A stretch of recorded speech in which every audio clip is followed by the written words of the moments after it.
The CBS Radio Mystery Theater presents...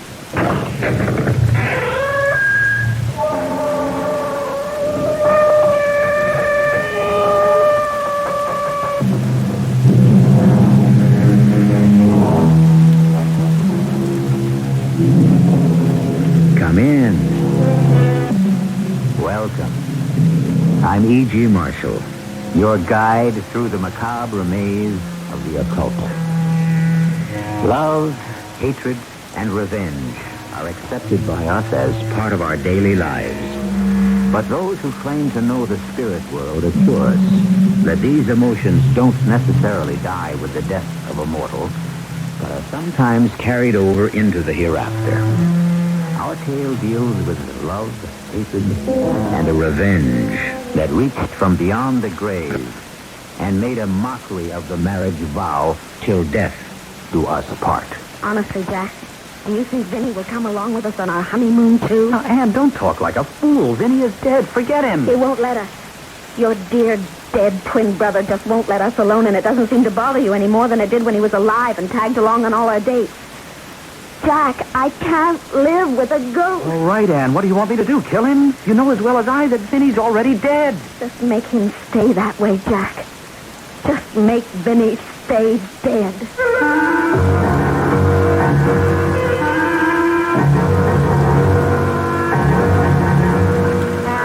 Our mystery drama, An Identical Murder, was written especially for the Mystery Theater by Murray Burnett and stars William Redfield and Elliot Reed. I'll be back shortly with Act One.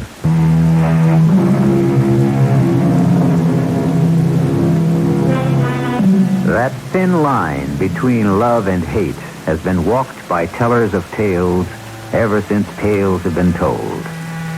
For other storytellers, the line between life and death became a thoroughfare on which they balanced fascinating tales of terror. Today, we cross both lines, love and hate, life and death, as our path leads us to the ultimate unknown terror. Our guide along this path is a man named Harry Carlson, who's more experienced climbing mountains than dealing with the unknown. Let's set the record straight from the start. I'm not a man who sees things. I'm a guy with both feet on the ground, my head on straight. Darn well better be, because my hobby is mountain climbing. And the icy face of a mountain is no place for a guy with jumpy nerves. The funny thing about what I have to tell you is that this whole bizarre adventure started with a climb. The climb I made with the Benton twins. I remember the three of us sitting in the warm tap room of the Regenhof talking about the climb.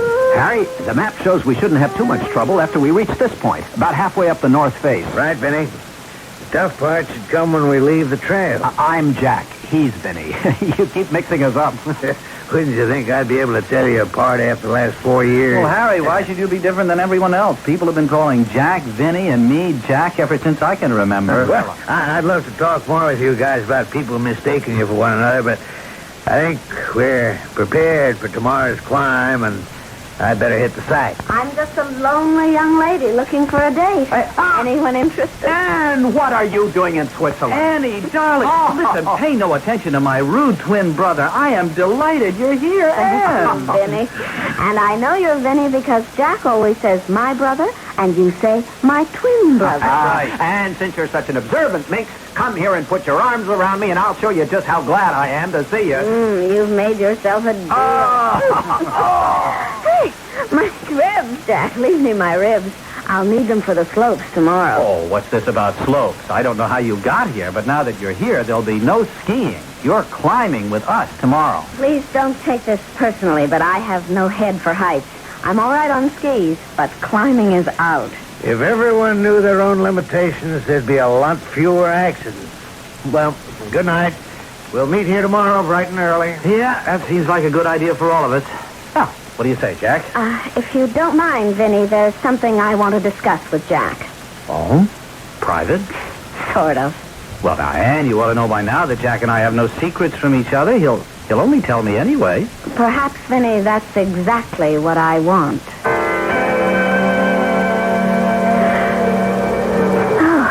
beautiful up here, Jack. Just beautiful. And so are you. Jack, please stop kissing me or I want to elope tonight. Oh, what's wrong with that? Vinny. Oh. From the conversation back in the tap room, I gather you hadn't told him about us yet. That's right. Are you going to tell him? You know I am. It's just, well, you know how Vinny feels about you, and he is my twin brother. And don't I know it? What's that supposed to mean? That I love you, not Vinny. That I want to live with you, not Vinny. And? That it may be hard for even me to tell you apart physically, but there's a world of difference between you. I'm in love with you, Jack. And Vinny had better be told, and soon. So that's why you've come. You traveled 4,000 miles to pick a fight. Oh, not really. My boss sent me to Paris to check on some designs, and I was so close I wanted to see you. And I was right. You still hadn't told Vinny about us. And it isn't easy. Vinny loves you, too.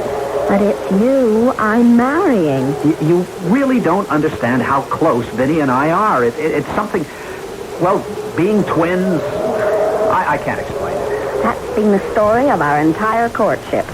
Wherever we went, there went Vinny also. Sometimes I felt as if I was getting engaged to two men. You never told me you felt this way. I've been thinking this way for a long time, and I'm desperate. An ultimatum? No. I'm too much in love with you, Jack, to give you ultimatums. All I want to know is, am I engaged to two men? If I am, tell me, and I'll see whether I want to be. But tell me, or tell him. Vinny, I have something to tell you. Oh.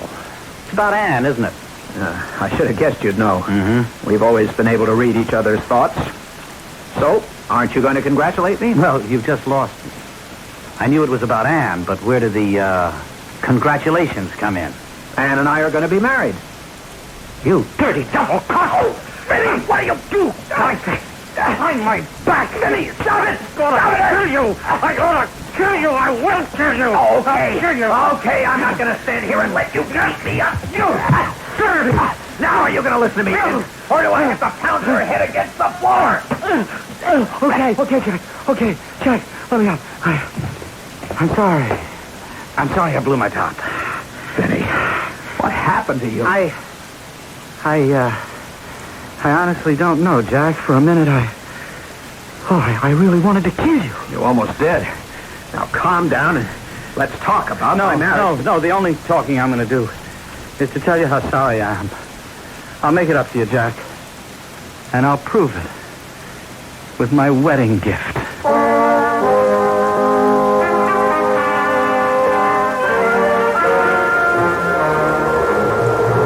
How you doing, fellas?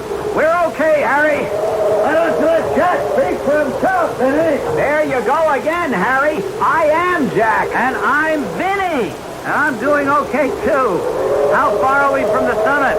I'll keep you straight somehow. Jack's the low man on the line, and Vinny, you're next, right? Right. How far from the summit? Not too far. Couple 100 feet or so. Uh-oh. Trouble? Yeah, a little. Oh, what is it? There's a pretty easy path to the summit, but to get there, it looks like a tough cover right in front of me. How tough? I don't know. I don't want to get you guys started on it until I do a little more exploring. Well, how long do you think it'll take? Well, not too long. I don't want to untie my rope. You guys be all right? We'll be fine. Hey, the wind seems to be getting stronger. Yeah, it is. And a storm can be real trouble. Maybe we have to forget the summit and start back down, huh? No, let's give it a try, Harry. Go and take a look at the traverse. Oh, okay. But watch yourself. Vinny, you hang on to my rope. All right. I'll tie on again when I return. Hey, that wind's really rising. You okay, Jack? Fine, Ben. How about you? Well, I'd like it better if we were a little closer together. Can you come up a few steps? Why not? Hang on to the rope. Right. Hey, Ben, don't let the rope go slack. I'm having trouble. I'm slipping. What's that? I can't hear you. Ben, I can't get a foothold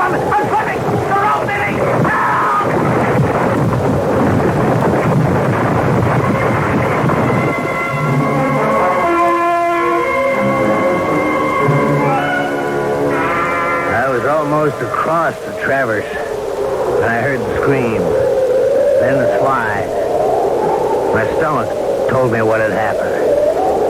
I looked, and I saw the one man clinging desperately to the face of the mountain, the empty rope dangling from his waist. Hang on! I'm coming to get you! Hang on! I couldn't help it. I tried. But he was gone before I could get the rope around me to hold him. Don't think about it, Vinny. Just hang on till I reach you. I'm not Vinny. I'm Jack. What? Wasn't Jack below you? I could have sworn that Vinny was where you... Vinny's gone. Dead. And I'll be following him unless you get to me. You can call me anything you want, but whatever you call me, the fact remains that I'm Jack. And Vinny's at the bottom of the mountain. I dreaded going back to the Reingehof. I didn't know which I feared most. Losing a man from my team, or having to tell Ann Slater that Vinny had plunged to his death. Fortunately, Jack spared me the latter ordeal. But I was put in the middle of a strange and painful scene. Fault was mine, Ann. All mine. Vinny called to me and I pulled on the rope, but it slipped, and then he was gone. I'll never forgive myself. Never. That's the wrong way to think. I haven't heard Ann say it's wrong. In fact, I haven't heard Ann say anything since we came back. I don't know what to say. I'm too shocked. Well, that's understandable. Maybe we ought to get a doctor. Oh, no, thanks, Vinny. What am I saying? I called you Vinny. Oh, of course. Vinny is on your mind, and... Oh, no, Jack, don't hold me. I just want to be alone. Oh. I'm sorry. I'll see you in the morning. It looks as though it's going to be a difficult situation for you, Jack. She'll get over it. She has to. Because she's a girl I love. And I'm going to marry.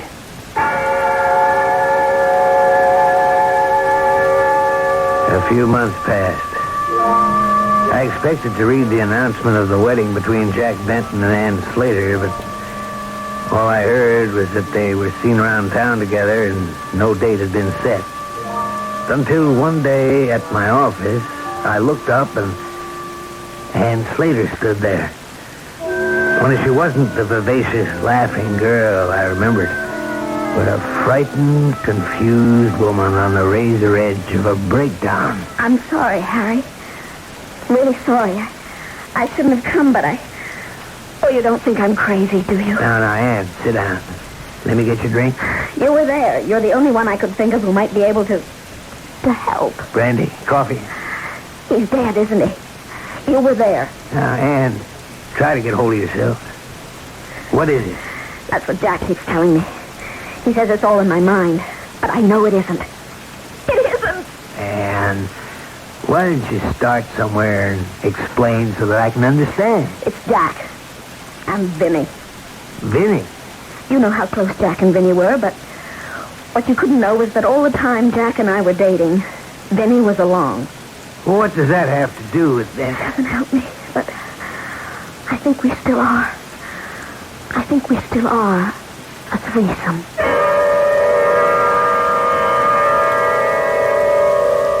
According to medical science, identical twins have the same heartbeat, the same skin, hair tones, and if you took a voice print, you would find that although the voice might vary in pitch and timbre, they would follow a somewhat similar pattern.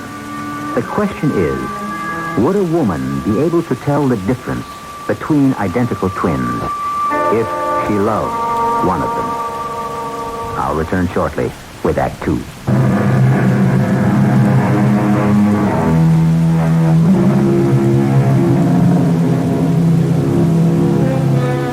Two's company, and three's a crowd. But I'm puzzled about which kind of a third party on a date is more disturbing. A dull and insensitive bore who refuses to take any hints about leaving, or an unseen but definitely felt presence. In other words, a ghost. Ann Slater is trying to explain how she feels about this ghostly third party as we continue with our strange tale. I feel so disloyal. You must remember I'm the one who's supposed to help Jack forget about his brother's unfortunate accident. And it seems I just keep reminding him of it instead. Then, you still haven't made it clear to me just why. Wherever we go, Vinny is with us. Well, that's not possible. Vinny's dead. I know that, but just listen. Last night, we went to the pump room for dinner. Ah, good evening, monsieur, madame. I have your table over here. As you see, monsieur, it's set for 4, but I'll have the busboy remove 2 place settings, and you will have more room. Oh, thank you, Captain. I appreciate that. And, monsieur, may I recommend our special salad? They're all on the table up front. You may serve yourself. Thank you. Merci. And then the strangest thing happened. Jack and I sat at the table, and you must believe me, we saw the busboy clear away the other 2 place settings. We went to the salad table. And when we came back, there was a 3rd setting. Well, that's easily accounted for. Maybe another busboy started to set up the table for 4. Yes? Then tell me how you account for the fact that the 3rd place had a salad plate heaped with Caesar salad. Caesar salad. I remember that's Vinny's favorite. Well, maybe Jack... We were together at the salad table every minute, and we came back together. What did Jack say? What he always says when this happens. Forget it. Then he isn't as concerned about this as you are. That's another thing that's bothering me. He's concerned. I know he's concerned, but he won't admit it. Do you think he's trying to act as if everything were normal so as not to upset me? Well, now, don't you think that's a strong possibility? But there are other possibilities. I don't know what you mean. I hope you will when I tell you what happened a week ago at an amusement park. Oh, look, Jack. Cotton candy. I haven't had cotton candy in years. Well, then you'll have a big, giant portion. Uh-oh, no. It's too fattening. Just a small one will be fine. No, you'll see. Here you are, darling. Oh, thank you, Jack. Oh, I wish I could make your eyes sparkle and your lips smile that way when I'm not bringing you cotton candy. Delicious. But sticky. And? Did you hear what I said? And? I'm sorry. Oh, what's wrong? Why can't I make you happy the way I used to? It's my fault. I'm all mixed up. About us? About us and Vinny. And Look, Vinny's dead. We just have to forget him. he won't let us. He just won't, and you don't seem to understand. Sometimes I think your voice sounds just like Vinny. That maybe I've mistaken you for... Oh, forgive me, Jack. I just don't know what I'm saying. It's all right. Now, look, I've known a lot of girls. You know that. But you're the one I want to marry, not just for your looks, but for your wonderful sweetness and sensitivity. I know how you must have felt about Vinny always tagging along. It was only natural that when you heard he died, at first you... Well, I suppose you were glad. No. Be honest with yourself. Only at first. You were glad that he was out of the way. And because you're feeling guilty about it, you're letting that feeling lead you into imagining all sorts of ridiculous You things. think that could be the explanation? Oh, darling, I'm sure of it. Now, look, let's just forget all about Vinny and enjoy ourselves. Which do you want to try? The slide or the shoot? Your choice, Jack. You wait right here. I'll get the ticket. But, Jack, I want to... Jack, come back a minute. No! I won't listen! I heard squeak, too. Just as if Jack were right beside me. But how could that be if he was off buying tickets? I heard it! All right, Ann. All right. Now, you thought you heard it. Oh, no one believes me. I'm not sure what it is you want me to believe, Ann. You were also there when it happened, on the mountain. You would know definitely which one of them fell. Well, I heard the shouts, but I didn't actually see. There's one way we could be sure. One way there'd be no doubt at all. How? Fingerprints. If the body could be recovered. No chance. Not at least until the spring thawed. But, Ann, that still wouldn't explain the strange happening. Maybe not.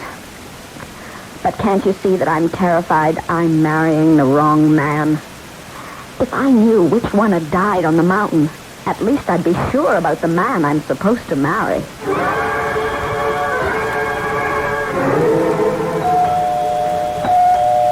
I'm coming. Jack! Hi. Didn't you get my note? Oh, you bet I did. That's why I'm here. All right, now, what's this about your taking a trip? I said it in the note. I just have to get away for a while and think. Where are you going? I didn't tell you because I didn't want you to know. Anne, what's happened to us? That's what I'm going to go and try and figure out. Look, you're not going. What? I mean it, not without me. I love you. I love you more than life itself. Jack, that's very sweet. But if you do love me, you're going to have to let me get away for a short while to get my head straight. Why, what have I done to you? I'm afraid I've done it to myself, Jack. It's not you. All right, well, look, may I have a cup of coffee? It will have to be instant because I don't want to miss my plane. Okay, instant. Lucky I left the kettle out. I've put most of my other pots and pans away. Look, if it's too much trouble, don't bother. It will only take a minute. No. Oh, no. Please, God, no.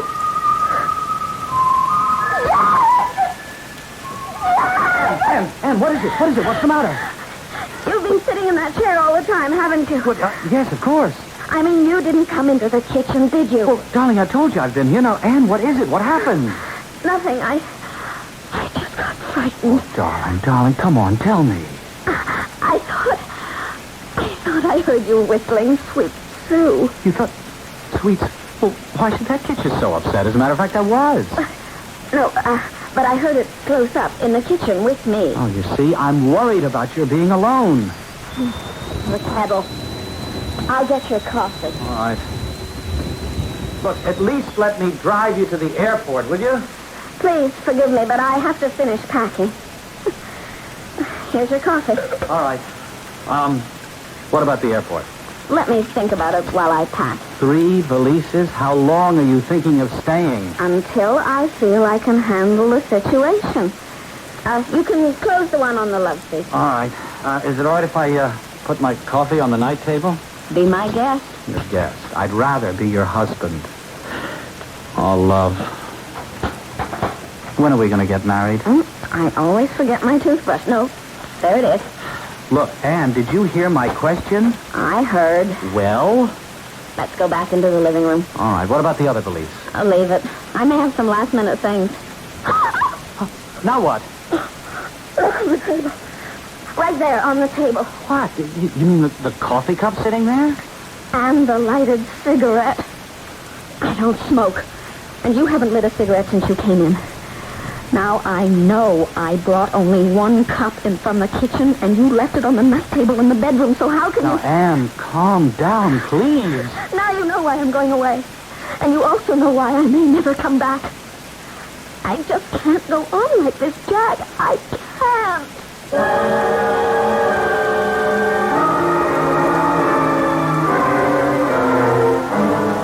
Harry, you know where she went, and you're going to tell me. I have no idea where Ann is. I tell you, I've got to find her. Now, Jack, I'm not much on giving advice, but Ann's a big girl. I imagine if she wanted you to know where she was, she'd let you know. Harry, tell me this. Did you and Ann talk about that day on the mountain? I've already told you. I think you should ask Ann about our conversation. Oh. Now, look, Jack, I got a lot of work to do, so if you don't mind... Yeah, I get it. You're kicking me out, aren't you, Harry? Now, please, Jack, What's that? Who's... I was looking at you, and suddenly I heard... Your phone, Harry. Huh? Oh, yeah, excuse me. Hello? What? Well, how did it happen? Where is she? It's Ann. What's happened? Hold it, Jack. Skiing accident. Yeah, I see. Yes, I'll take care of it.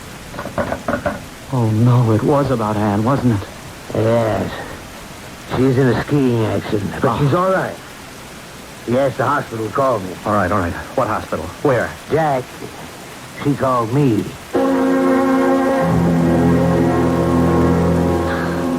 Harry, it was sweet of you to come. They tell me I should be out in a few days. Well, what happened? Jack has told me so many times you're an expert skier. What happened really had nothing to do with skiing. It was eerie. I was all alone at the top of the run. It was a beautiful day. And I was just about ready to push off when I heard...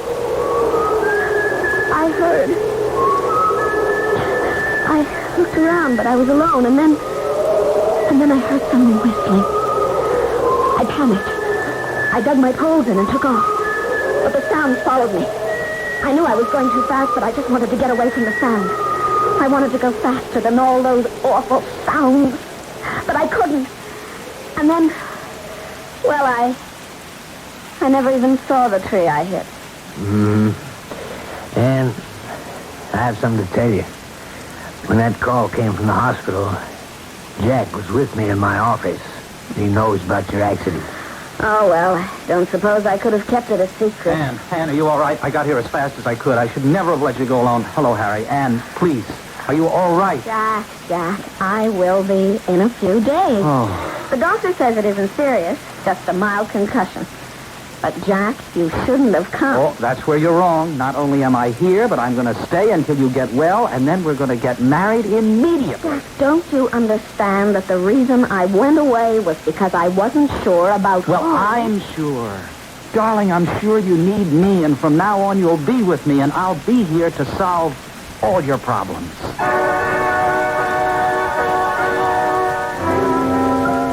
Having the man you love by your side in times of trouble can be a great comfort.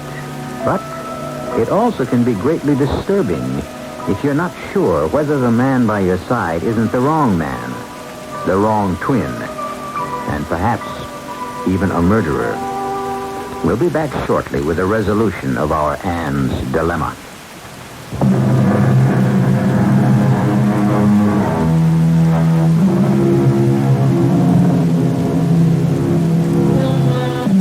The phrase ménage à trois means a household made up of 3 people, usually 2 men and a woman.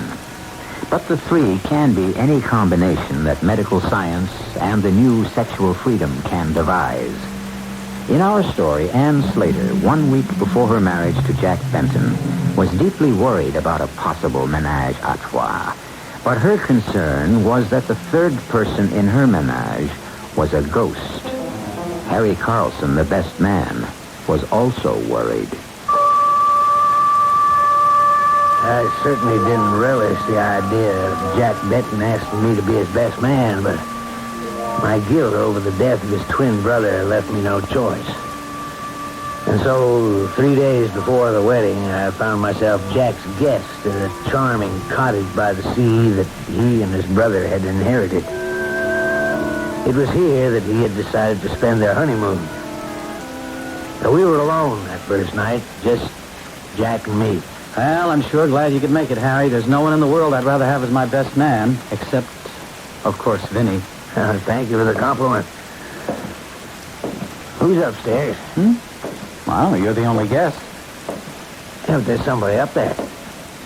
Surely you can hear the footsteps. There's no one there. Oh, you must be putting me on, Jack. I tell you, there's no one. Now, don't tell me you don't hear those steps. Must be someone making them. Okay, if you want, you can look for yourself. That's exactly what I'm going to do.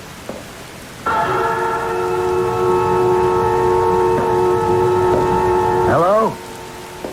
Who's there? Let's not play games. I'm Harry Carlson. Is there someone in the bedroom? Hello? Hello? Jack? Are you up here? Jack, what the devil's going on? The next day, when Anne called and asked to see me privately, I knew what it was about. And I dreaded the meeting. But there was no way out. I met her, as she asked, at a little restaurant overlooking the sea. We can't look at the ocean, but this table's far enough away from everyone so that we'll have some privacy. How are you, Anne? You look completely recovered. Physically, I'm just fine, but mentally, Harry, I just have to find out if I'm going crazy or... You spend a night with Jack in the beach house, and I want to know if... If I heard anything strange. Yes. Whenever I'm with Jack, I don't know how exactly to describe it. There's always a feeling of another person, a presence, someone else there. Did you feel that too? You're not crazy, Anne. Oh, thank heaven. You felt it too. Harry, I think you saved me. From what, Anne? Sometimes I'm absolutely sure that the man I'm going to marry isn't Jack, but Vinny. Now I know what I have to do. I'm going to call the wedding off. I thought it was supposed to be bad luck if the bridegroom saw the bride before the wedding. I think it's only on the same day or something like that. And alone here in your room at the motel, what will people say? What will people say when they hear that there's not going to be a wedding? You know, I've always loved your sense of humor, until now. I'm not joking. No, you're not. I don't mean I won't marry you. I will just as soon as you level with me. Don't you see I can't go into a marriage with a man who just laughs off something that's terribly important to me? Anne, please, I'm not doing that. I simply don't know what you're talking about. When you do, maybe we can go ahead. Okay, all right. I have been lying to you. Oh, Jack. But why? Why did you lie? Because, darling, I didn't want to worry you. I thought Vinny would go away. Then it is. Vinny, or his ghost. You wanted the truth, didn't you? Yes. Then you're going to have to be able to face it. You knew, of course, that Vinny was in love with you. I knew. I mean, I won't pretend that I can explain it, but we were identical twins. You must remember how sometimes we didn't even have to talk because we knew what each of us was thinking. I remember. Sometimes it drove me crazy. Well, somehow, now, I don't know how. Vinny is still with us. I feel him at times so strongly that I've even started talking to him. Then you're saying that Vinny is a ghost. But look, there are ways of getting rid of ghosts. You mean something like exorcism? Whatever you call it, there are people, mediums, who get through to the other world. What makes you think Vinny can be made to leave us alone? Anne, I'm telling you, I'm sure he'll do it. Out of his love for you. I know that was genuine. But how would I go about it? I don't know anything about the spirit world. I made some inquiries. I have the name of a reputable medium, no phony. And I've spoken to him, and he's agreed to help. You spoke to him about me? Yes. And he feels exactly as I do. That Vinny's ghost will be more apt to listen to a plea from you. This is your first visit to a medium? That's right. Let me explain briefly what may happen. I will go into a deep trance, and I will call to him and ask him to talk with you. If you hear him, you may answer him, but otherwise you must keep quiet. All right? All right. Vincent Benton. Vincent Benton. The one you loved on Earth is here. You know her, Vincent Benton, the girl named Anne Slater. She wants to talk with you. Are you there? He's here. Vincent Benton, listen. I speak for Anne Slater and your brother Jack. Stop that! You have no reason for anger. Listen to us. Your actions are making Anne Slater and your twin brother Jack very unhappy. You must realize that you will only have peace when you give them peace. You must understand that your peace and their happiness lies in their marriage. Stop! Let go of me! You're hurting me! Let go! I must get back to the sphere where I belong. Let me go! I'm not one of you! Are you all right? What happened? I'm sorry.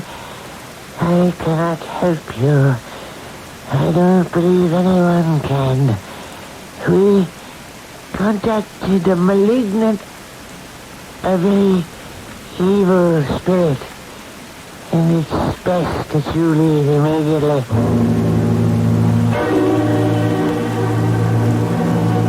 And the wedding took place just as planned.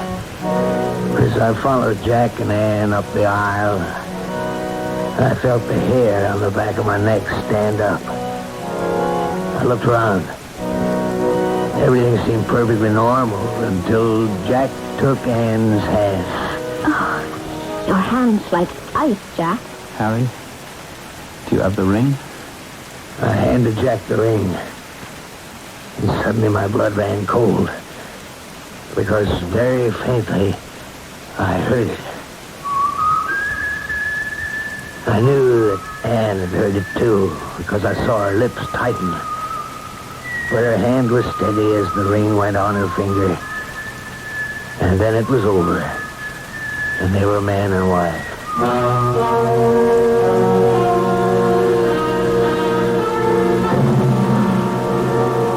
At the reception after the ceremony, I was only counting the minutes until the last guest left, and I could also decently leave.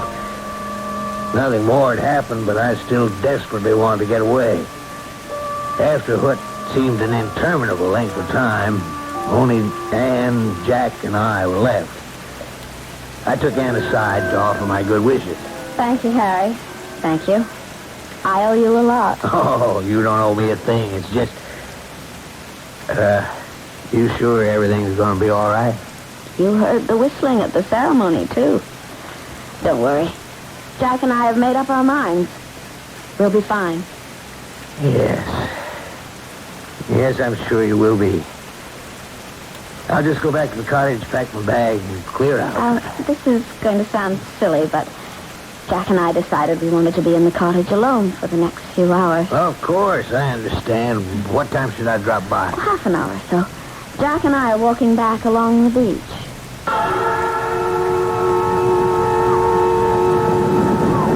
I don't ask you to believe what happened next.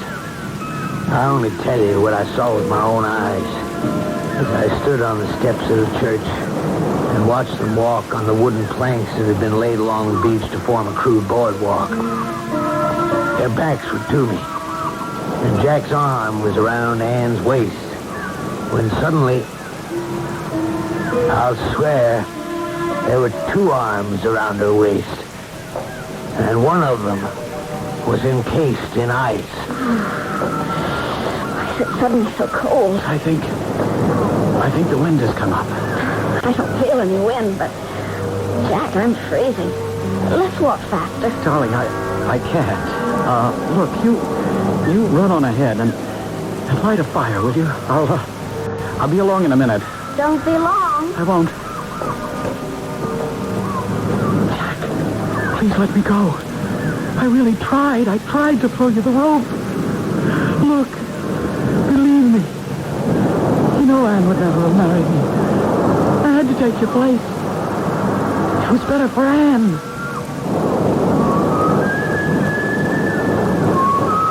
Oh, please, Jack. Let me live. Please. Go back to being dead.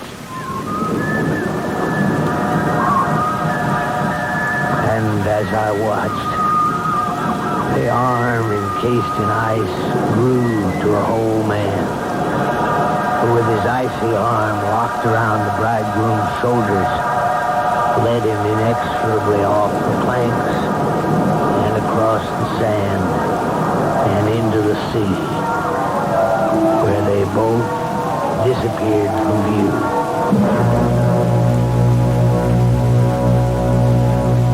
As Harry Carlson told us, you don't have to believe it. But I have to report that the bridegroom's body was washed ashore on the following day. Coroner's finding? Death by drowning. There was, however, no explanation offered as to why the new bridegroom had suddenly decided to go swimming by himself with his clothes on. I'll be back shortly.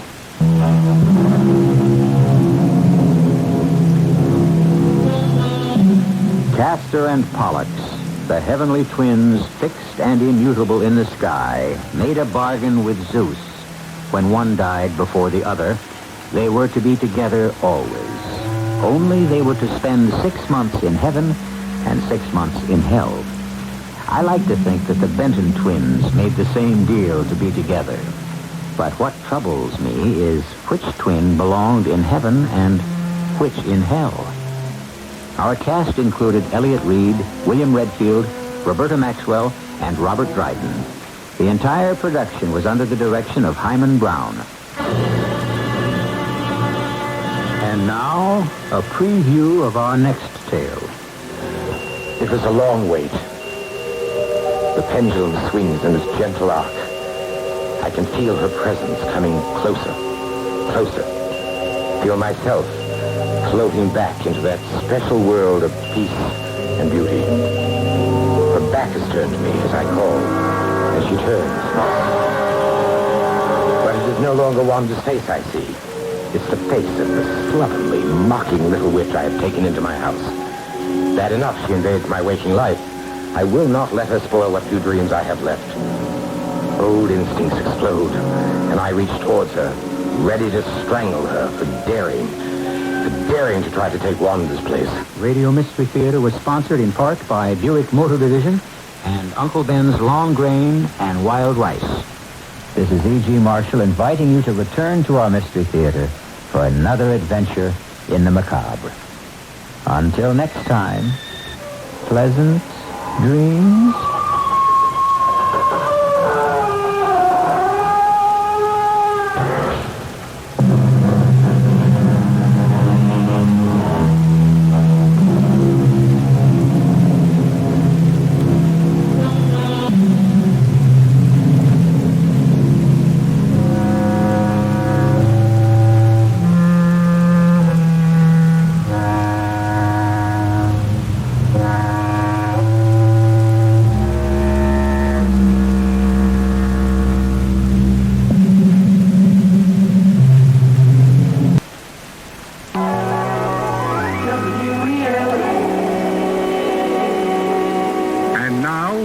Mystery Theater.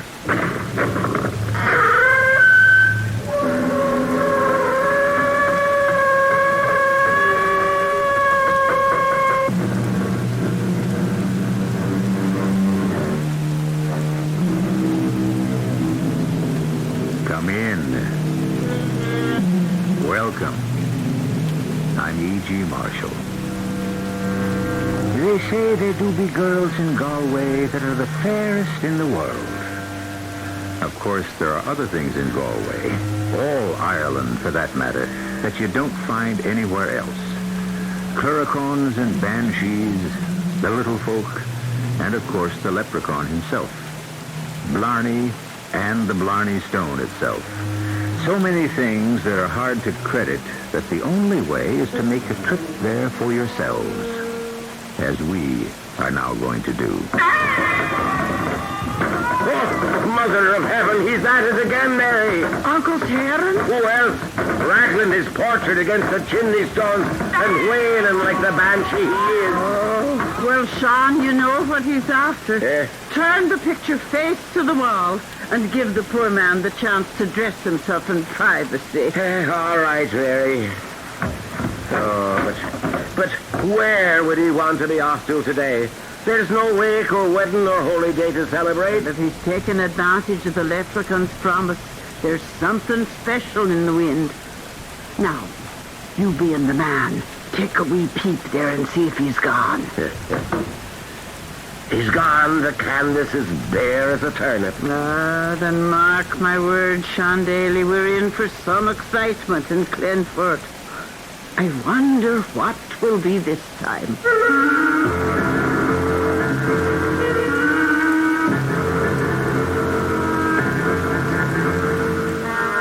Our mystery drama, The Wakeful Ghost, was written especially for the Mystery Theater by Ian Martin and stars Paul Hecht.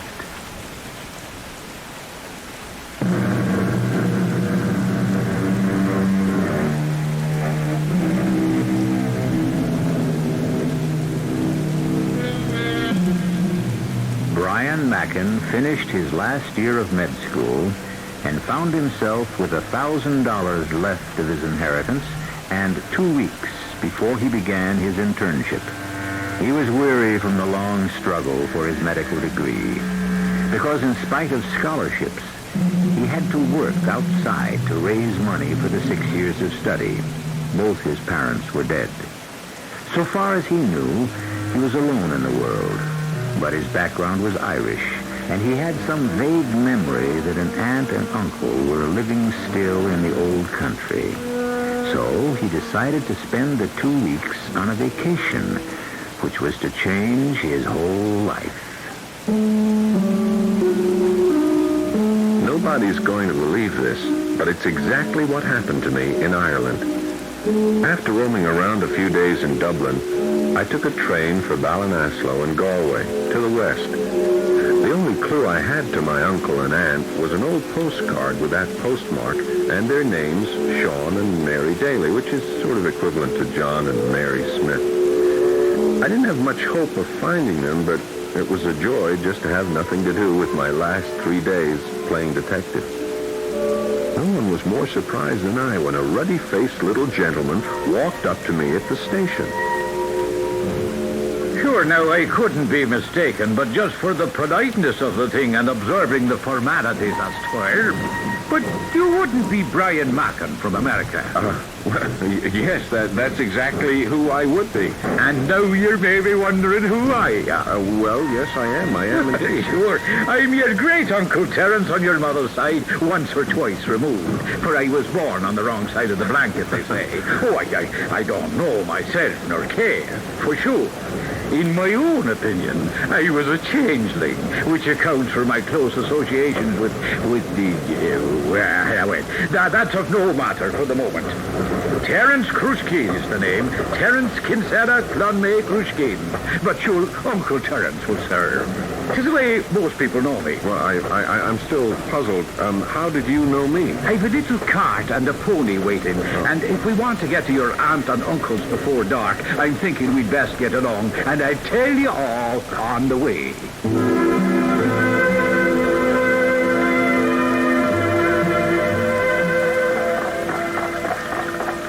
I don't mean to be rude, sir, but I still would like to know how you knew I was coming here today. I only made up my mind on the spur of the moment this morning. Now that's where you're wrong, do you see? Well, what do you mean? Well, while we're riding along, would you like a little dash of potheen to warm the cockles of your heart? Is that the Irish whiskey you make out of bog water that's about 180 proof?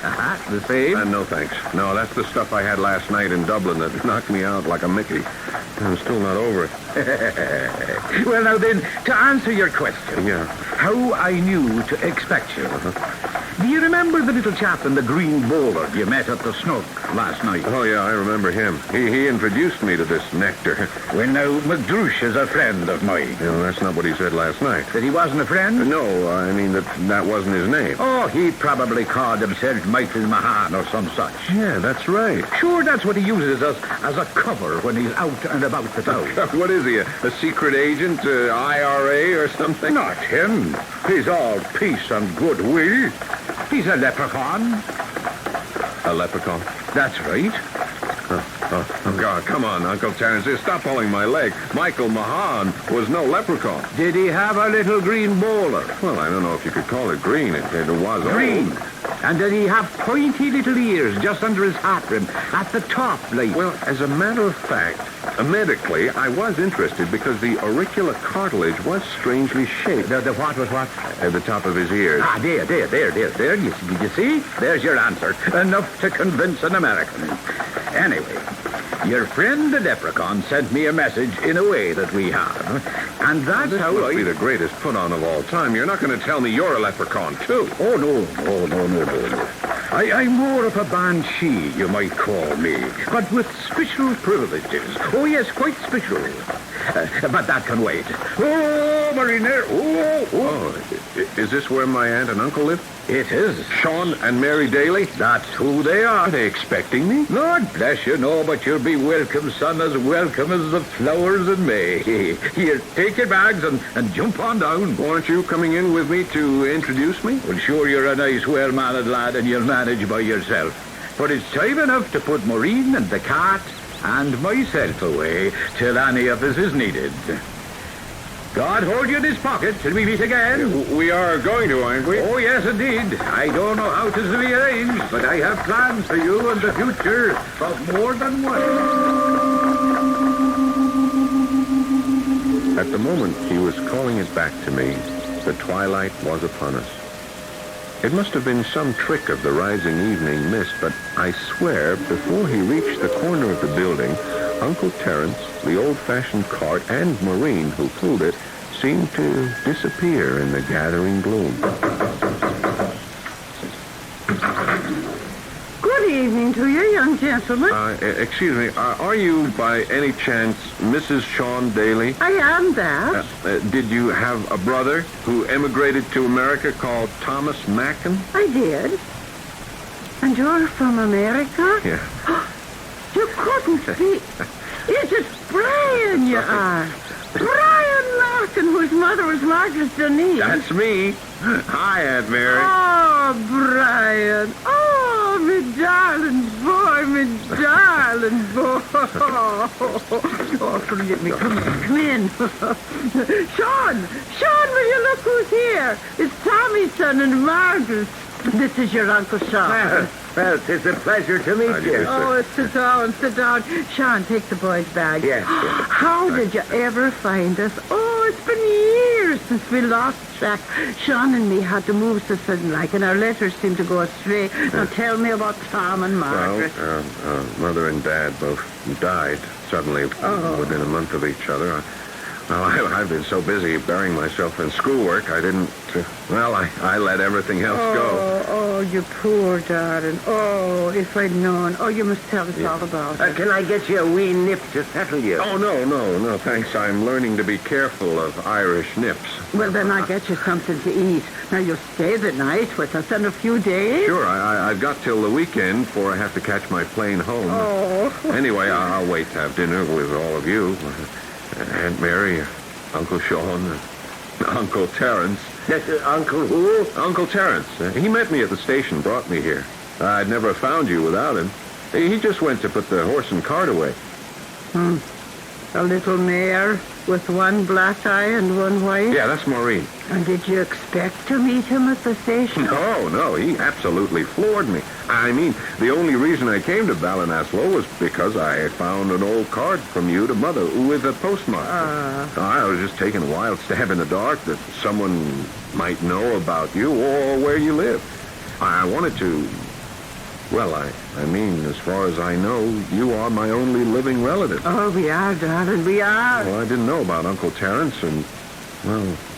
And what, Brian? You can be free with that. Well, I don't know what to say. He talked about leprechauns and banshees, you know, that sort of thing. Oh, I might have thought he was a little, I guess you'd say touched, except for... Well, I shouldn't talk this way. I loved him. He was fun and amusing, full of a wonderful zest for life, but sort of scary, too. Is he the same at home here? Oh, he can be all of those, though we don't see much of it anymore. Uncle Terence is a great problem to us. Oh, well, I'm sorry. Nothing to do with you. I hope you won't tell him some of the things I just said or intimated when he comes in for dinner. He won't be here for dinner. Oh, I thought he lived here. Well, so he does, in a sort of way. I think it's time that we told the boy the truth, Sean, as best we can. Yes. Well, you had a good long look at Uncle Terence. He wouldn't forget it. Oh, no, never. Look behind the picture and make sure...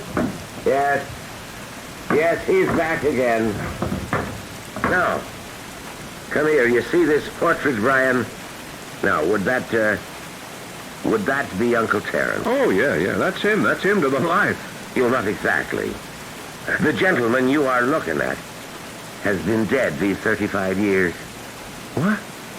The only problem is that he won't stay decently in his grave.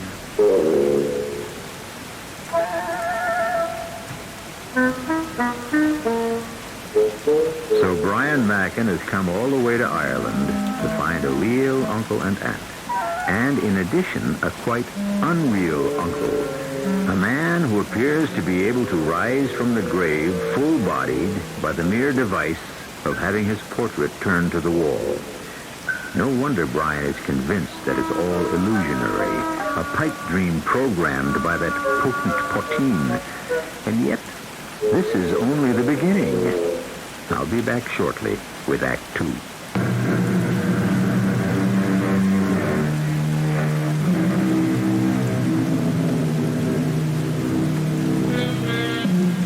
Back again to our world of fantasy and a young American trapped in a web of superstition, illusion, or perhaps just the spell the Emerald Island can weave so easily about any visitor to its shores.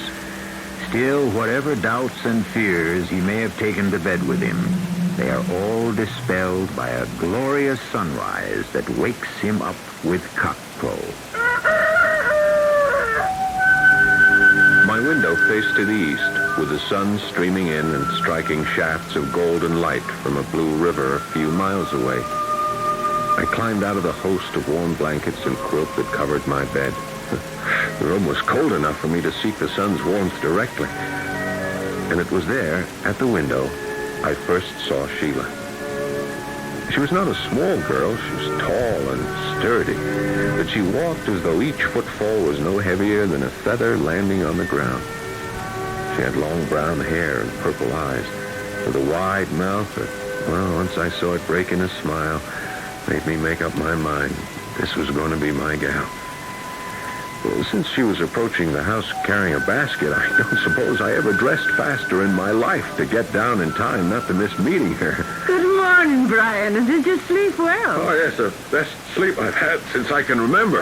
Sure, it was a short enough one, and you were so tired. Well, that cock was crowing, and... That old rooster, he's no fake. Small use he is to hens anymore, his best days being over. Never a chick in the last 2 years. There's not over 4 or 5 layers we have left. So Sheila here and me, we have a bargain. Oh, you'll not have met Sheila O'Shaughnessy from the next farm over. Sheila, this is my nephew, all the way from the United States of America. It's a pleasure to make your acquaintance, Mr. Mackin, Brian Mackin. Oh, it's a good West Country name. Mr. Mackin. Yeah, well, my grandfather came from here, from Galway, I mean. They say he was quite a bully boy. Aye. Well, those days are past, praise be. Still, the way things are, we were better off with a shillelagh than a gun. Oh, well, I couldn't agree with you more. Anyone who plans to be a doctor... Is that what you're away to be? Well, I already am. I mean, I've graduated and have my license. Now I have to intern and be a hospital resident for a few years till I start out on my own. Oh, that's grand. I have a great admiration for doctors. No, then this will have to hold, or the bread will burn up on us. And I want you to get it home with a little heat left in it. This is Mrs. Daly's bargain with me. I bring her a basket of eggs, and she bakes the most delicious bread this side of heaven. Here's the basket. Keep the towel tucked in good and tight, man. Never fear. That's a heavy basket. Why don't I carry it for you to your house? I was going to give you your breakfast. Yeah, well, it'll wait. I always like a little exercise before I eat. Well, you'll be after getting that, all right. It's a good 1.5 miles to Sheila's place, and a road like a switchback all the way. Oh, the basket is nothing. It's light as a feather. No, I really would like a walk, if you don't object. I don't object. I've a curious turn of mind, and I'd like to hear all about America. What I'd really like you to be able to do is to show it to you, but why don't you show me Ireland first? Yeah, was that Sheila O'Shaughnessy then? The same. Oh, now, damn it. Well, why didn't she wait long enough for me to get down and get my little morning pack on the cheek, huh? Sure, she has little interest in an old gaffer like you. But you should have seen her reaction to Brian and his to her. Well, will you look at the two of them? She's over shoulder high to him. Oh, what a fine couple they'd make. Don't I know it? And don't I know just as well I should never have let the boy go off with even a pinch of hope in his heart. No, and she can't ever be for him.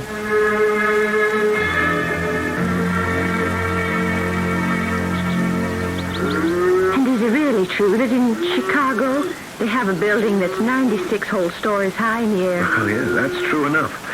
It's so damn high that half the time the people on the top floors can't tell what to wear when they go out. Well, how is that? Well, you see, it's air-conditioned, and when the cloud cover is low, they can't see down to the street, so they don't know if it's raining or snowing or cold or hot or what. Well, you just imagine that now, living above the clouds. It'd be a sort of fairyland. Well, nothing like the one you live in here, right on the ground. Oh, sure. Air is lovely. But there are other lovely places in the world I'd want to see. Hey, you know a lot about America anyway. Well, I watch the telly, you know. And I read a lot. And Oh, here. It's winded you are. I'll slow down a bit. This is damn hills. Up and down like a roller coaster. That's what Mrs. Daly meant by a switchback. I'm surprised to find myself so out of condition. Will you be staying with the Dalys for a while? On one condition. What's that? That you'll take another walk with me. Tomorrow's Saturday. We could take a picnic lunch along and climb that mountain over there. Oh, I'm afraid I couldn't do that. You have another date? No, it's not that. Oh, you see, my dad's dead, and it's just my mother and me, and she's half crippled with rheumatism. Oh.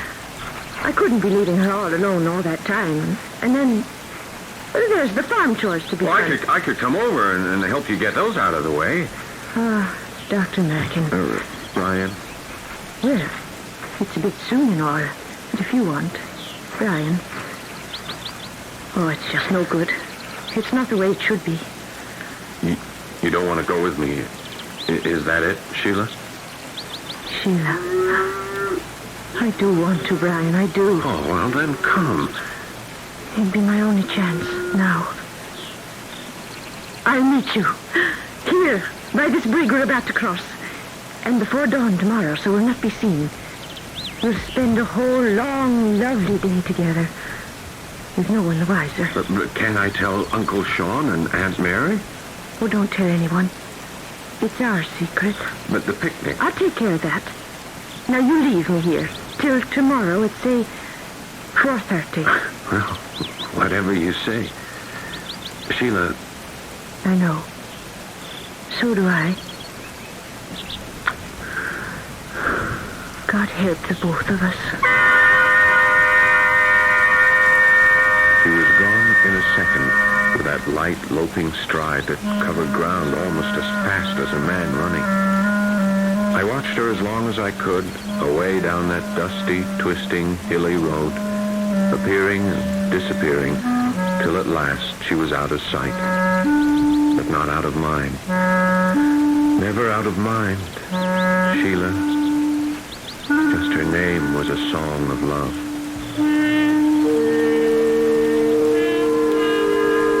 I walked back on air. But fortunately, as it turned out, as I came back in the house, the first thing my eye fell on was the portrait of Uncle Terence. And for the moment, Sheila was out of my mind. Oh, no, thanks. I couldn't eat another thing. Now, the only thing I'm hungry for now is information. About Sheila, is that you mean? Sheila. No. I'd rather find out about her directly. Brian, about Sheila. Maybe I ought to tell you something. No, Uncle, I'd rather for the moment stick to Uncle Terence. Now, you said he's been dead for nearly 35 years. Oh, yeah, 2 years almost to the day before that portrait was painted. He died in 1940. Now, are you sure of that? Oh, sure, I know it well. I was just a slip of a girl not married to Sean yet. But it was the biggest wake this part of Galway has ever seen. Ah, 'tis a pity he couldn't have enjoyed it for himself. He always was the life and soul of them, with his stories and all. Ah, yes, he does dearly love a wake, just as much as a wedding. I did, Sean. Did what? Did love a wake. But now, look, I saw him last night. I talked to him. He brought me here. Now, lad, you'll have to remember, you had a wee drop taken, and 14 can scramble a man's brain. I can't believe that the drip... How did Uncle Terence die? A hero at Dunkirk. Dunkirk? Ah, he was in the First World War, you know, in the Navy. And nothing would do, but he had to be in the last big one, too. But a man 60 years old, they wouldn't take him. No. So he joined up with the Home Guard. When the retreat at Dunkirk came, with his Navy experience, he was taking a boat back and forth the whole 3 days. And when he saw that it was to be his last trip, he found one of the fighting boys to take his ship back and gave up his own place to stay behind with a machine gun. The last boat out, just ahead of the Jerry's, brought him back. They say he had more lead in him than salt in a full salt cellar. But his finger was still wrapped around the trigger of his gun. It was a sad wake, that, Uncle Terence's. The only sad one I'd ever been to. Although none of them are the same without him to keep the jokes flying. Even Michael Mahan had naught but sorrow in him. Him who always had a twinkle in his eye. I remember him just standing in front of the portrait there. Just standing. Not even drinking from his glass. And do you remember what he said? It was this. He says, a brass of a boy, Terence, me bucko. And you should have lived 100 years. Well, don't you worry. We'll see you do. I always wondered what he meant by that. Well, now, don't you see? If he was McDrewish, if Mahan was a real leprechaun... Now, tush, boy, don't let our Irish fancies run off with you. Sure, all he meant was he wouldn't be soon forgotten. Well, now, I have to be off to work, and Mary has things to do, and Brian. Yeah. Don't dwell on Uncle Terence. Find some other thoughts to fill your head. Yes, I have. I have.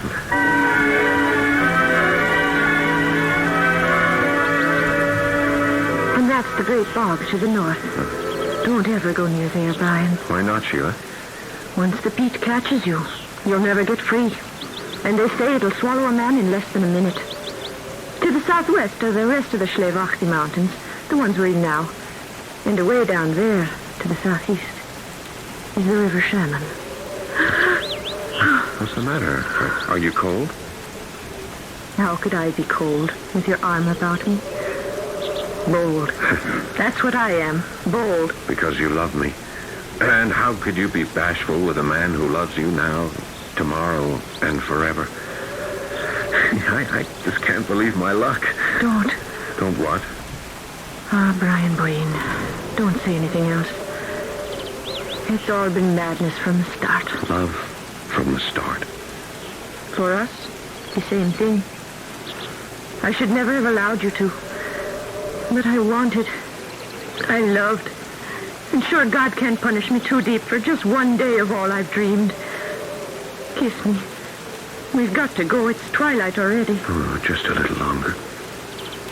And what about tomorrow? We have no tomorrows. Just kiss me. Goodbye, my love. Goodbye, Brian. Goodbye. Again, she was gone from me on the wind, gliding and leaping down the mountain, picnic basket in hand, as sure-footed and graceful as a mountain goat. Sheila! Sheila! Wait! She didn't stop to look back, and I plunged down after her, recklessly and clumsily as a boar. I hadn't gone 50 yards before I caught my foot on some trailing root, falling heavily and knocking myself stone cold for a moment. By the time I came to, she was gone from sight, And in the gathering darkness, limping heavily, it was all I could do to find my way back to the daily farm.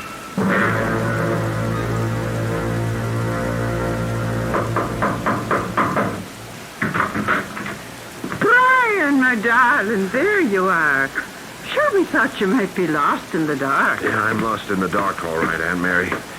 Now, look, I don't know if it's another of your Irish fantasies or what. Oh, where have you been all day, lad? Oh, and you're hurt. Yeah. Sean, Yes. come in here. Well, I'm coming, Mary. Wait, you sound as though someone put the fear of God in you. Yes. What's happened at all? It's Brian, he's hurt. What? And more than physically, I'm thinking, were you with Sheila O'Shaughnessy this day? Yes, I was. And I love her. And I know she loves me. Oh. But she's told me goodbye. Why? I mean, am I crazy? Is she just another figment of my imagination? Oh, you see, Sean, I told you we should have told the boy the truth. Yeah, well, better late than never. Sheila is engaged to be married to mbpMinmei. Well, is that all? Huh? Well, then all she has to do is break it. No, she has a marriage contract. Well, surely that has no real legal standing. Today, no. Except, well, you see, a few years ago, Sheila's father had a heart attack. He got into financial difficulties, and the only way out was through Malloy, the loan shark. He lent him the money in exchange for his daughter when she became 21. Well, sure, Joe thought he could have things straightened out before then, but he suddenly had a second attack and died. Well, I'll pay the money back. Have you got it? Well, no, not right now, but as soon as... Oh, no good for mbpMinmei.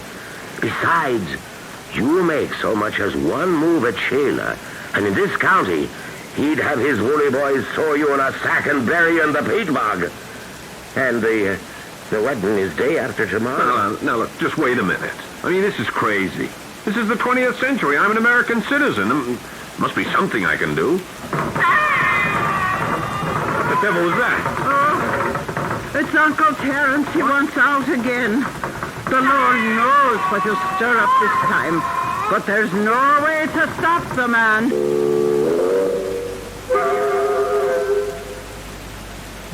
So, here we are back again about where we started. Or are we? But what can Uncle Terence do or undo, even supposing that's what he's after?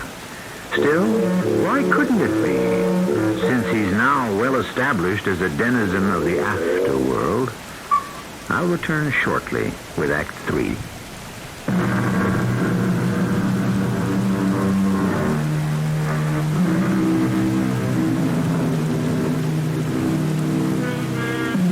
It was W.S. Gilbert, probably the finest lyricist of all time, who wrote of John Wellington Wells that he was a dealer in magic and spells, in blessings and curses, and ever-filled purses, in prophecies, witches, and knells.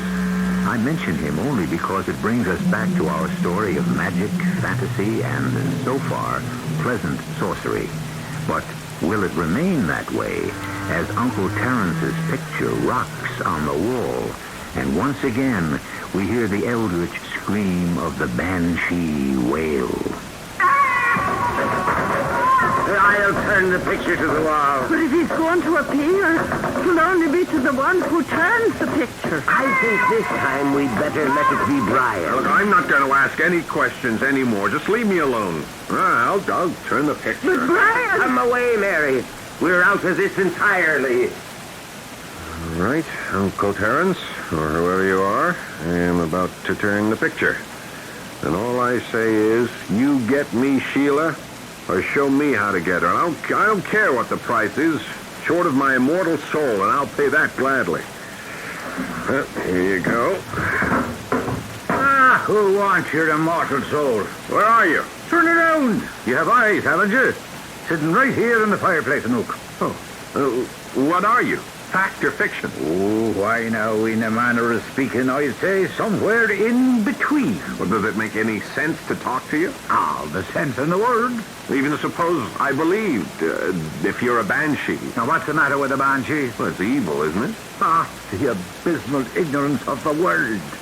A banshee, young man, is a domestic spirit devoted to the care of its own particular family. Oh, well, are you going to help Sheila and me? Oh, sure, I'm going to do my best, but I'm not infallible. We'll have to be quick and nimble as the devil on this one. Well, why can't I just go to this Malachi Malloy and straighten it out, man to man? To begin with, did you ever see him? No. Oh, he's formidable, lad. No doubt of that. The man is a giant, and he's made of steel. Well, look, whose side are you on, mine or his? Easy, lad, easy. Am I not the Banshee, and aren't you one of the family? Besides, he's a black Irisher if there ever was one. But I've got to take thought on this. If you're to have the chance I brought you here for in the first place. You brought me here? Well, sure, you didn't think as an American you'd have enough sense to get here and pick the right Irish girl for yourself. Now, let me go on back up to my frame and get everything shipshape and squared away. I'll see you on the morrow. And psst, watch your step. Uncle Sean and Mary were off to bed by the time our conflict was through. I was grateful. I didn't want to talk about Sheila or her intended husband any more that night. I hoped to sleep, but I tossed and turned till morning, and then made the mistake of stepping outside the house for a breath of air. Coming down the road towards me was a great mountain of a man, all covered with black hair wherever his clothes didn't conceal it. The one thing his clothes could not conceal were the bulging muscles that strained at every seam. He was a good 5 inches taller than I was and 30 pounds heavier. And would you be the American Brian Mackins? That's my name. I'm Malachi Malloy. Well, I kind of guessed that. I'm of the understanding that you took my intended bride up the mountain yesterday. Well, she was kind enough to take me up for a picnic and show me the countryside. A picnic, was it? And the grass stains all over her dress? I should have brought a whip. But instead, I'm going to beat you with my bare hands. Malachi, don't. Now, you stay out of this, Sheila. What's going on, Brian? No, there's just a little something between me and Mr. Malloy. Oh, the Lord be praised. Keep them apart and kill him. Oh. Don't touch him, Now, Malachi. you stay back, woman, or I'll kill him. Now, put your hands up, Mackins. If God always defends the right, he was out for breakfast that morning.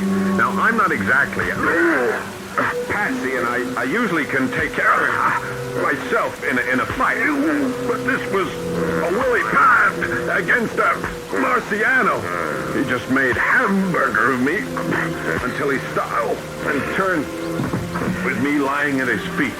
Have you learned a lesson as well as him, Sheila girl? If you haven't, I'll beat him to death. I'll make sure he never rises again. Oh, in sweet Mary's name, leave him be, Malachi. I'll marry no one but you if you'll just leave him be. All right, so be it. Now get out of this country tonight, Mackin, or I'll wring your neck like a chicken.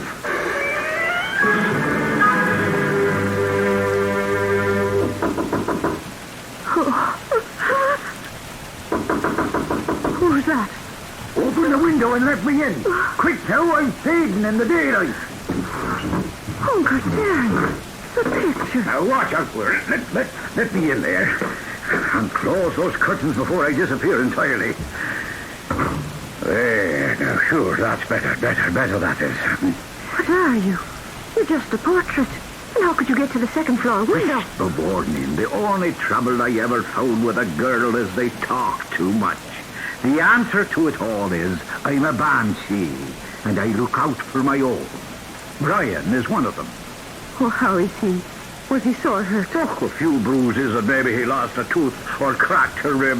But what's that to a broken heart? You should know. Am I right? If you mean the way I feel. I was getting ready to tie a sack of potatoes around my neck. Throw myself in the Shannon. Well, now that'd be a whole lot ahead. Now, I have a better idea. How would you like to meet Brian at Clonmelly's Gate on the way into the Great Bog tonight at midnight? I can't do it. I owe my father his debt. And besides, Malachi would kill him. All right. Spare me all the melodramatics. What I mean is, how would you like to convince that hickory-headed, lame-brained Malachi. That's what you plan to do. Why? Now, what is a banshee for? Will you let me take care of the arrangements from then on? I will, Uncle Terence. I will. And, if I'm successful, will you let me give you away when you marry Brian? How could a banshee do that? Oh, you let me handle that, too. Just say yes. Yes. Oh, yes. Yes, yes, yes, yes.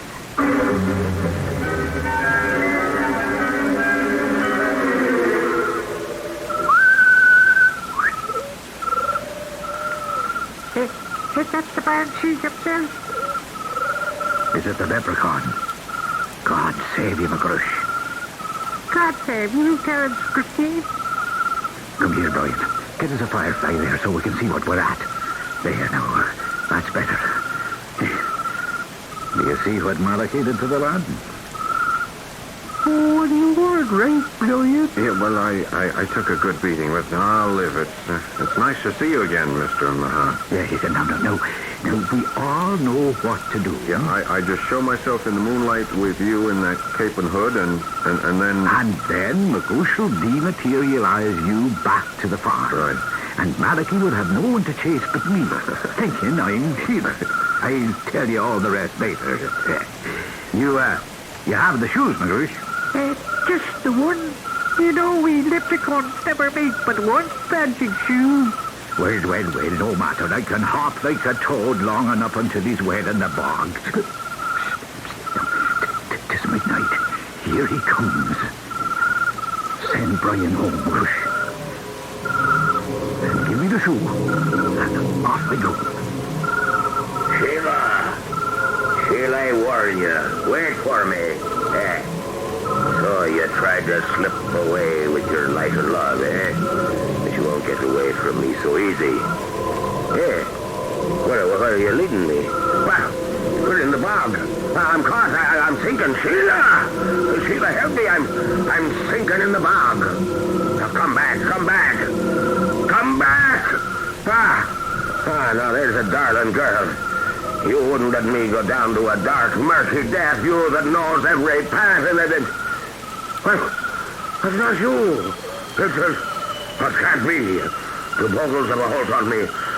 It's Terence Christine. And who's that wee man beside you?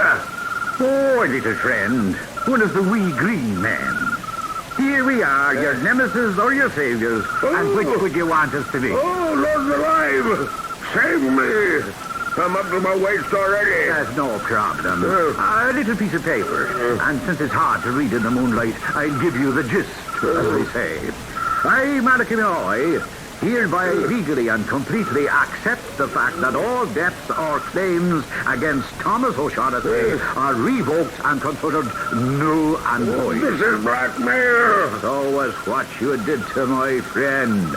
And the bog is even blacker and you're sinking even deeper. All right, I'll sign. Well, there's a wee bit more. What? I also cancelled the marriage contract between myself and Sheila O'Shaughnessy, and in consequence of my breach of promise, I award her the sum of £2,000 to see her and her mother started off in a new country. In exchange, I would accept the farm, now mortgaged to me, and et cetera. For God's sake, stop talking! Came up to my chest already. I'll sign anything. But would you live up to it? Now, there's the real stuff. You wouldn't have any idea now of attacking young Brian again. No. Should we trust him, do you think, McGrush? Sure. He's an Irishman after all. And get one in trouble enough, and you never have to worry.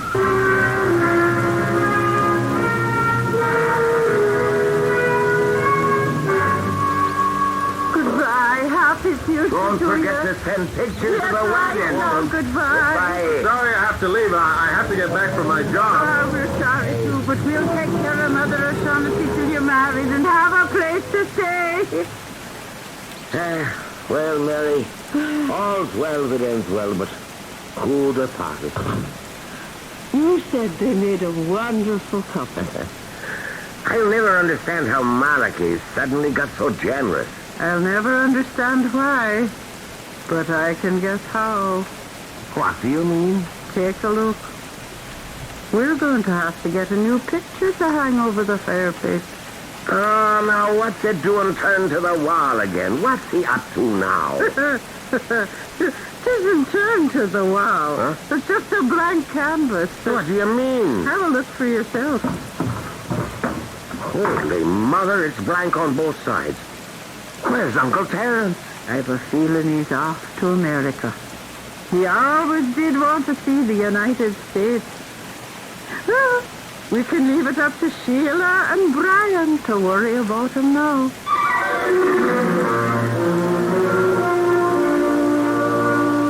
You can believe it or not, but to the best of my knowledge, that's the way it happened. And if there was a lot of magic in it, there's just as much in love. The exact quote doesn't spring to mind for the moment, but the burden of it is that no matter what happens, love will find a way. I'll be back shortly.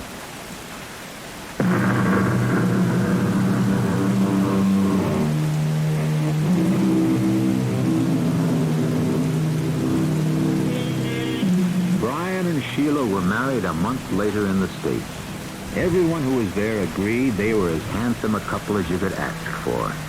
But the real hit of the celebration was a shortish, ruddy-faced little gentleman with an Irish accent to go with his Irish face and his Irish wit. It was sad that he died so soon after the wedding, but it was hard to cry for him, remembering all the laughs he brought with him. Our cast included Paul Hecht, Virginia Payne, Jada Rowland, Leon Janney, and Ian Martin. The entire production was under the direction of Hyman Brown. This is inviting you to return to our Mystery Theater for another adventure in the macabre. Until next time, pleasant dreams.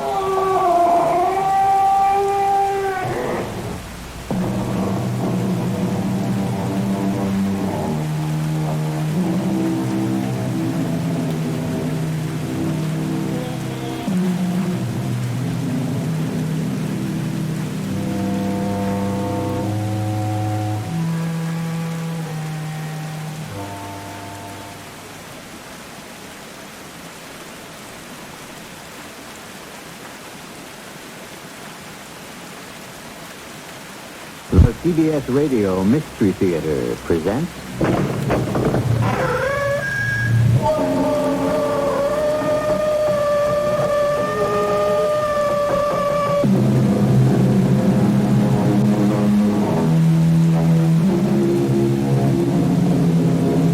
Come in. Welcome. I'm E.G. Marshall. Torture is my subject this time around. Oh, don't be alarmed. I have no intention of shocking you with unmentionable horrors. For you see, there are all sorts of torments invented by man to bedevil his fellow man, and perhaps the most subtle of these is man's fear of the unknown. We are so constructed, it seems to me, that we can almost always cope with the known, whatever it may be. But when we don't know what lies ahead, what nameless nightmare may await, well, let's illustrate with Todd Stearns and his wife, Tammy. Todd, what if you tell them what they want to know? It could mean the end of this country, Tammy. It could mean the end of the world. The world? The world. Mr. X mentioned torture, didn't he? Yes. Will you be able to stand it? I think so. Once I know what it is. But Mr. X is clever. He won't tell me. He knows that not knowing, that's the worst torture of all.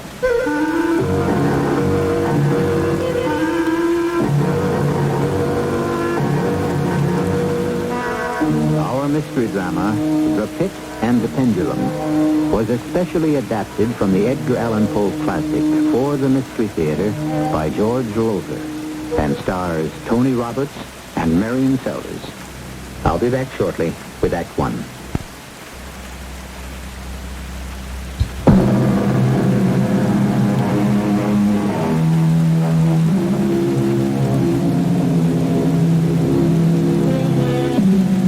It's nothing new to say that men, and women too, have successfully endured the worst of physical pain one can imagine. But mental pain, I'm told, is something else again.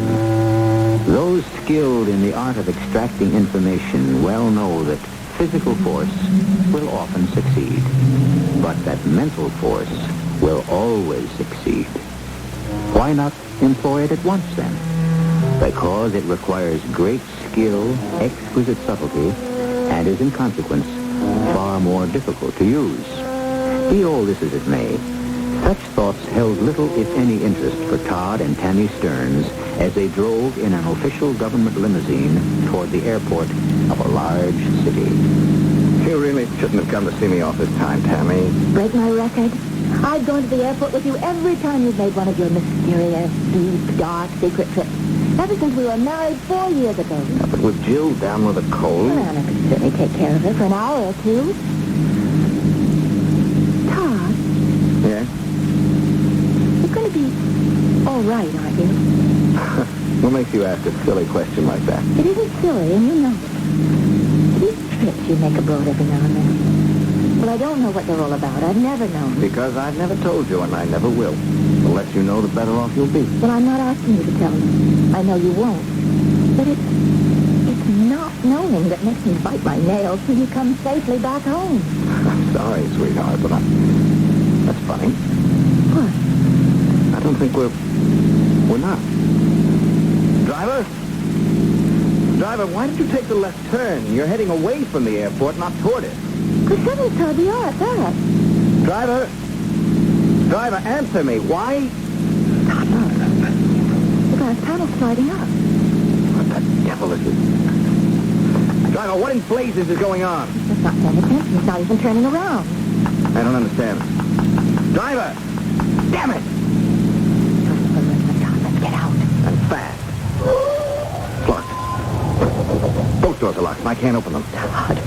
Todd, what does this mean? I don't like to think what it means, Tammy. But I sure wish you hadn't come along this time.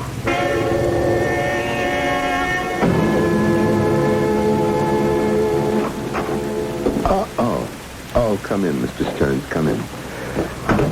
Sit down, Mr. Stearns. Make yourself comfortable. What have you done with my wife? Oh, she's safe and comfortable. There's nothing for you to worry about, I assure you. Would you care for a drink? As a matter of fact, I could use one. If it isn't drugged. Drugged? That's a fanciful idea. It's no more fanciful than kidnapping me. Who are you? What's this all about? As to who I am, you can call me Mr. X. Oh, Mr. X. Come on, you can't be for real. How corny can you get? It's corny, I admit, but it's also safer. Infinitely safer than any name I might use. You see, X is an unknown quantity. As to what this is all about, well, your drink. Thanks. What is this all about? Oh, come now, Mr. Stearns. Todd, if I may. You know what it's about. I'm afraid not. We're lying, of course, but... Well, no sense wasting valuable time fencing with each other, so I'll tell you. I represent a group that's in the business of selling top-secret information of one country to another. You're in the business of conveying top-secret information from this country to another. The reason you were kidnapped and brought here was because we want the top secret you were presently on your way to deliver to, well, you know where. I haven't the slightest idea what you're talking about. Let's not sense, please. I know that you are on your way abroad with the formula for a new bacterial gas, which would easily tip the balance of power in favor of the country possessing it. Oh, and my government is willing to hand over a weapon as vital and deadly as this to another government? It is, and you know why. The pact between the two governments to keep each other informed and thus hopefully to maintain the balance of power. You know, you've been seeing too many James Bond movies. Now stop it, Todd. I want the formula, and I mean to have it. Well, you won't get it from me because I haven't got it. As I guess you know, your musclemen searched me thoroughly and found nothing. I didn't expect they would. I'd been very surprised, indeed shocked, if you'd been carrying such a formula worth untold millions on your person instead of in your head. In my head? Precisely. Todd, I'm authorized to offer you $50,000 for the formula.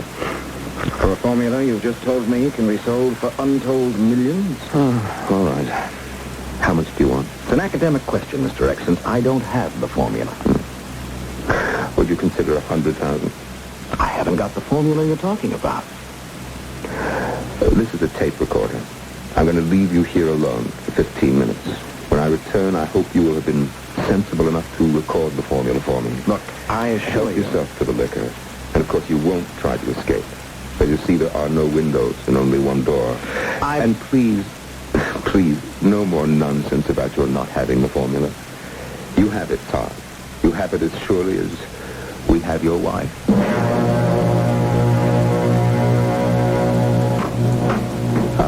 Mrs. Stearns, I see you've been made comfortable. What have you done with my husband? Where is he? Now, there's no need to distress yourself, Mrs. Stearns. Tammy, if I may. Todd is presently as safe and as comfortable as you are. Oh, I see that you're drinking tea. Would you like another cup? What is all this? Why were we brought here? Please. Calm yourself. I beg you. You're in no danger. My husband? Nor is he. He's perfectly safe and unharmed at the moment. At the moment? What do you mean by that? Well, nothing more nor less than what I said. Tell me, how much do you know about Todd's affairs? His work, his career, the duties he performs for our government. Nothing. Except he's an undersecretary. Well, in some department or other. I don't even know that. That seems rather hard to believe. Married 4 years and you don't even know what department he works for? No. You never bothered to ask? Well, yes. And? Todd made plain to me he wouldn't tell me and that I was not to ask. You love Todd, of course. Of course. How much do you love him? I love him. I can't say more than that. I think you can. I think you can say a good deal more than that. For instance, do you love him enough to suffer pain for him, a great deal of pain? What kind of question is that? Well, just answer it. Well? I can't answer it. How would I know how much pain I could stand until I was standing it? Yeah, you have a point. Be interesting, though, wouldn't to find out how much you do love Todd, how much pain you could endure. I don't know why you're threatening me. Threatening you, Tammy? No, not at all. Our discussion is purely theoretical, at least at this time. At least at this time. For the present. Why, you're threatening me even now. You're torturing at me by hinting at... I don't know what. Well, let's hope there'll be no need for you to find out. Come in now, Monsieur. Thank you. Stay here with her. You know what to do with her if I send the signal. Do what? What are you going to do to me if he sends a signal? Well, answer me. Please. Please answer me. What?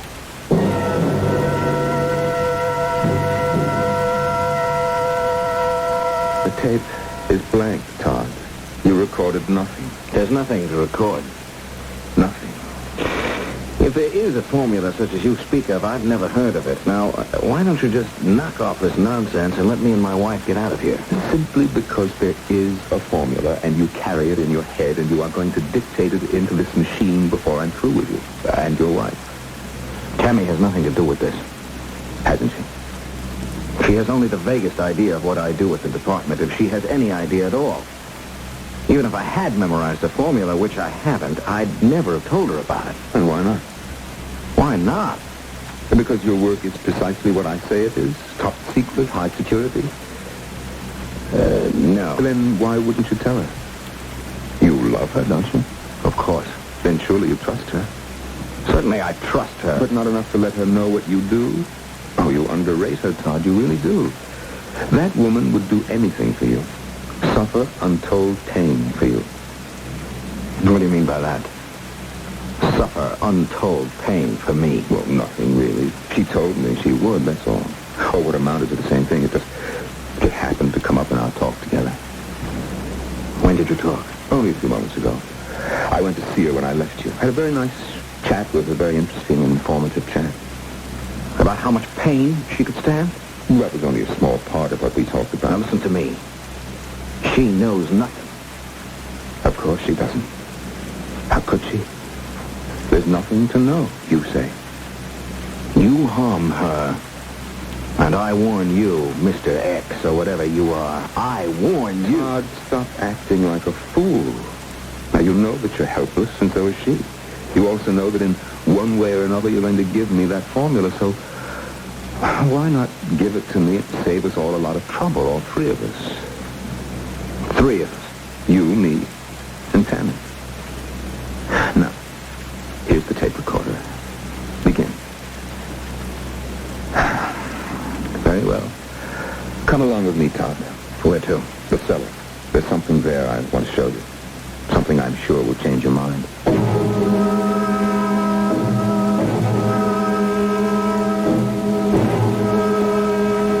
Here we are. So, here we are. Tell me what you see.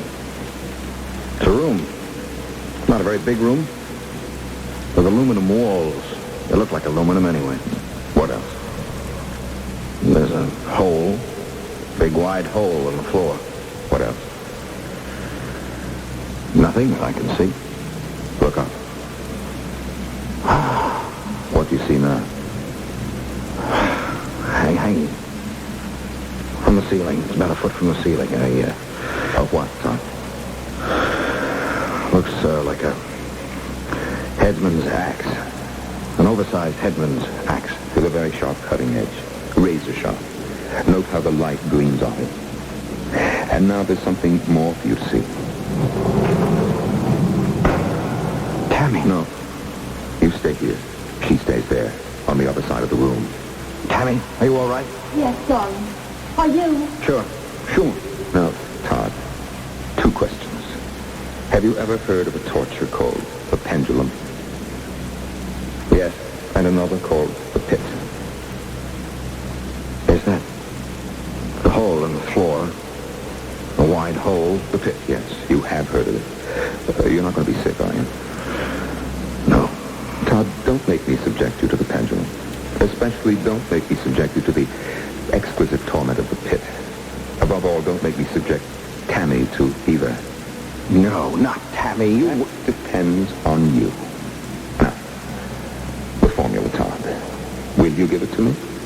Or will you not?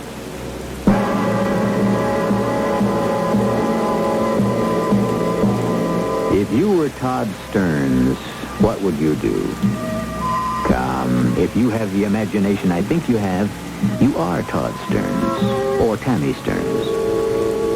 What would be your answer? What would you do? Think about it until I return for Act 2.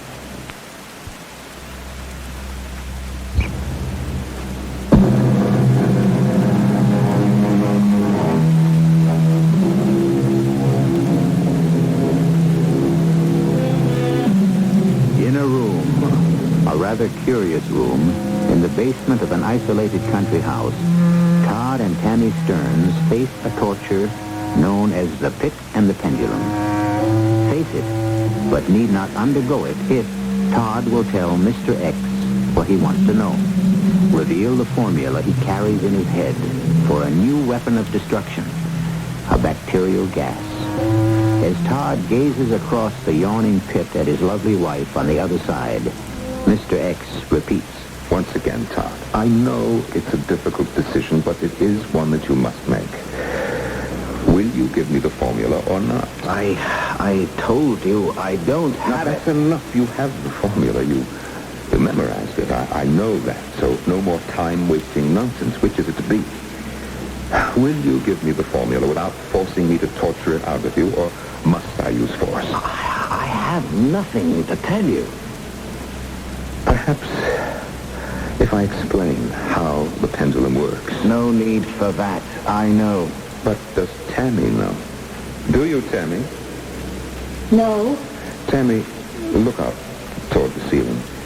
That is a blade, you see, a blade shaped like a big headsman's axe, and it's razor sharp. Don't listen to him, Tammy. He's trying to frighten you. Exactly what I'm trying to do, Tammy, for reasons that are quite obvious, I should think. Wouldn't you? Yes. Now, that That large razor-sharp blade, Tammy, is attached to a pendulum. A pendulum that swings back and forth and gets an inch lower on each swing. An inch lower on each swing? Yes. And so anyone strapped to that slab on the floor... Look down now, Tammy, to the floor. You see the slab with the straps? Yes? Anyone strapped to that slab will, in time, be cut in half. Tammy, don't listen. Slowly. Cut in half slowly, Tammy. You wouldn't. But you wouldn't, please. You can't. You won't kill him. Todd? Oh, gracious, no. He has what I want. I can't kill him unless we reach that perfectly wasteful moment when I have no option but to end this whole scene in death. No thought of killing him. You. Oh, my God. Tammy, did you hear me? I heard you. Then, my dear, would you try to do what I have failed to do? Convince your husband to give me the formula. But, Tammy... How can I convince him if you couldn't? Todd, have you no imagination whatever? Do you really think that you'll be able to watch Tammy kill before your eyes without breaking? No answer. Your silence could signify several possibilities.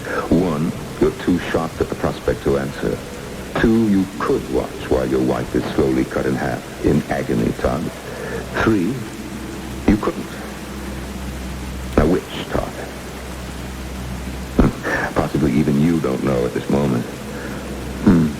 Well, all right, I'll give you time to think it over, to talk it over, both of you.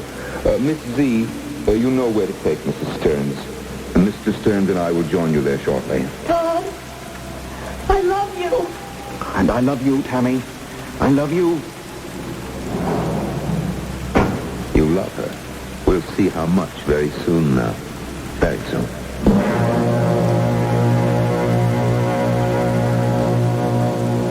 Tammy, glass of champagne. No, it would sicken me. Me too. It just isn't the dinner they'd spread before us. It's a gourmet's dream. Or the condemned last meal. Yeah. Darling, we've got to talk this out. What is it to talk out?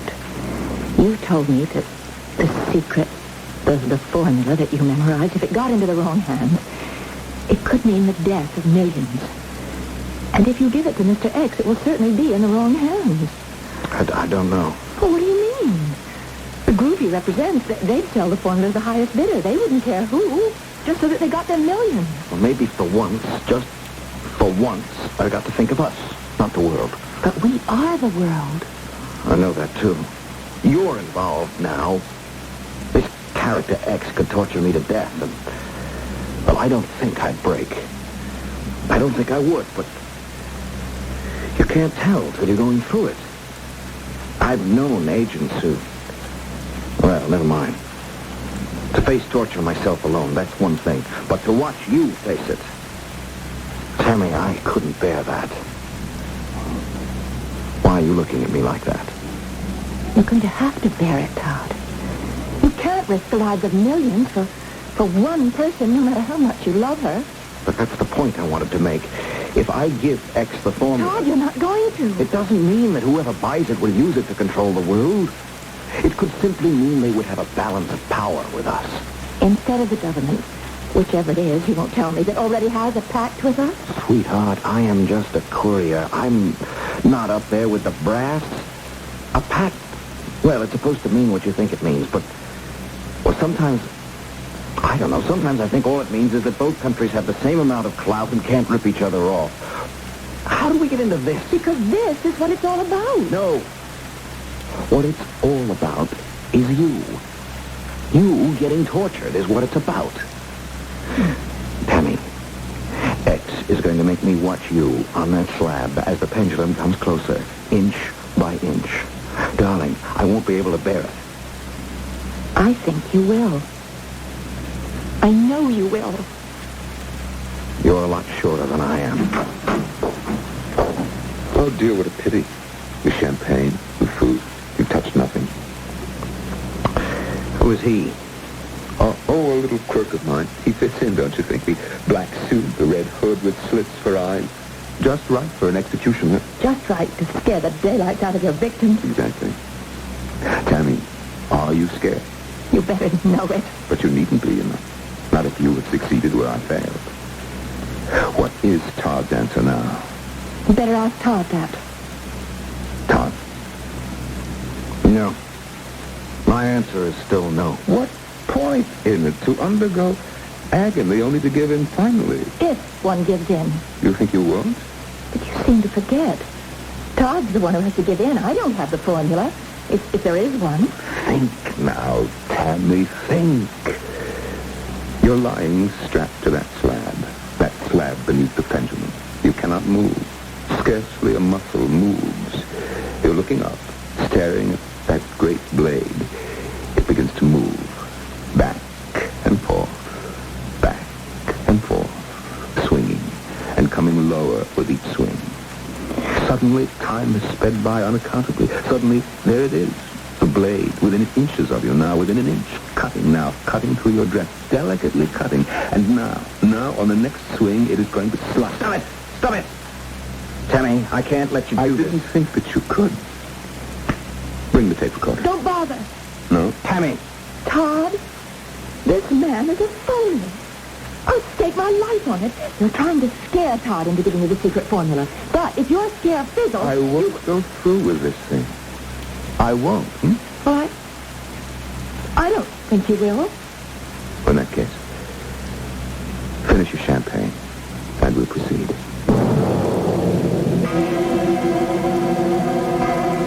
Todd, one final chance. Mr. X, it's senseless. Makes plenty of sense to me. It would if I were in your shoes. That woman, that lovely, exceptional woman you were lucky enough to marry, lies strapped to the slab. When I give the nod to our red-hooded executioner, he'll press the button that starts the pendulum. Once started, it can't be stopped. Can't? No. It goes right on, down, and through. Should you change your mind, it had better not be at the last moment. It had better be in time for the executioner to pull her out from under the blade. Tammy! Don't give in, Todd. Don't. You leave me no choice. I must... Do it. Damn it. Damn you. Go on and do it. Very well. I give the nod.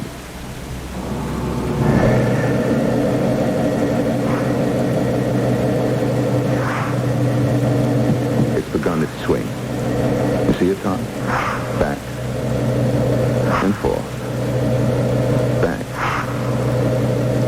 and forth. An inch lower with each swing. Here. That's the microphone to the tape recorder. Take it.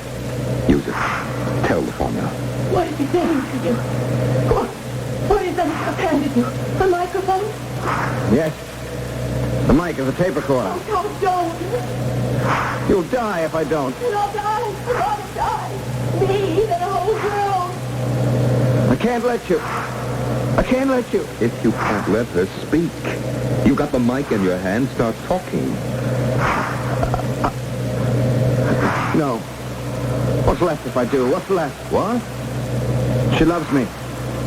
If I let her down, if I save her life and lose a million others, she'll hate me. What'll be left to me then? There are other women. You, filthy. There are no other women. There's only Tammy. For me. Oh, my dearest, you are right. We've got to go through with this. For them. I've met fools in my time, but you... It's within inches, 3 at most from her body. Now 2. 1. Cutting the dress now. You see? And the next cut. Talk, you fool. Talk fast. The Bacterial equation. It's no! What is it? The equation before it's too late. What?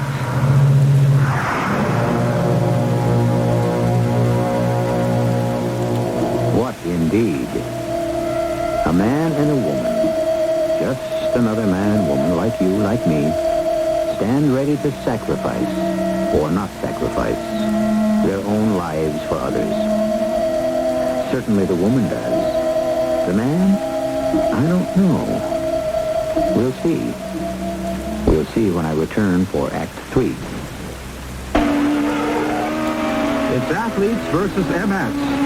We're at Lime Rock Auto Track in Connecticut. Meet Ron Gagne.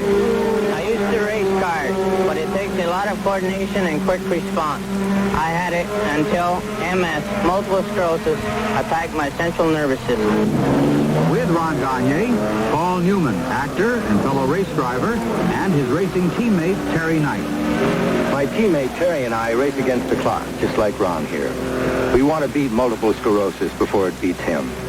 You see, multiple sclerosis doesn't just cripple. So we all have to find a cure before it's too late. Help us get Ron back on the road to good health. Send a check to the MS Society. When you help, we all win.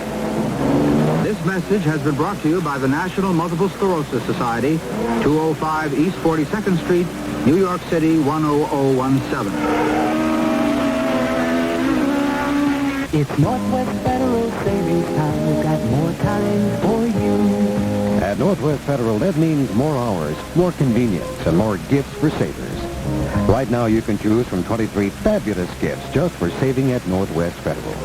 You'll find a terrific selection from a West Bend skillet to a Sunbeam clock, from an Oster blender to a Black & Decker sander.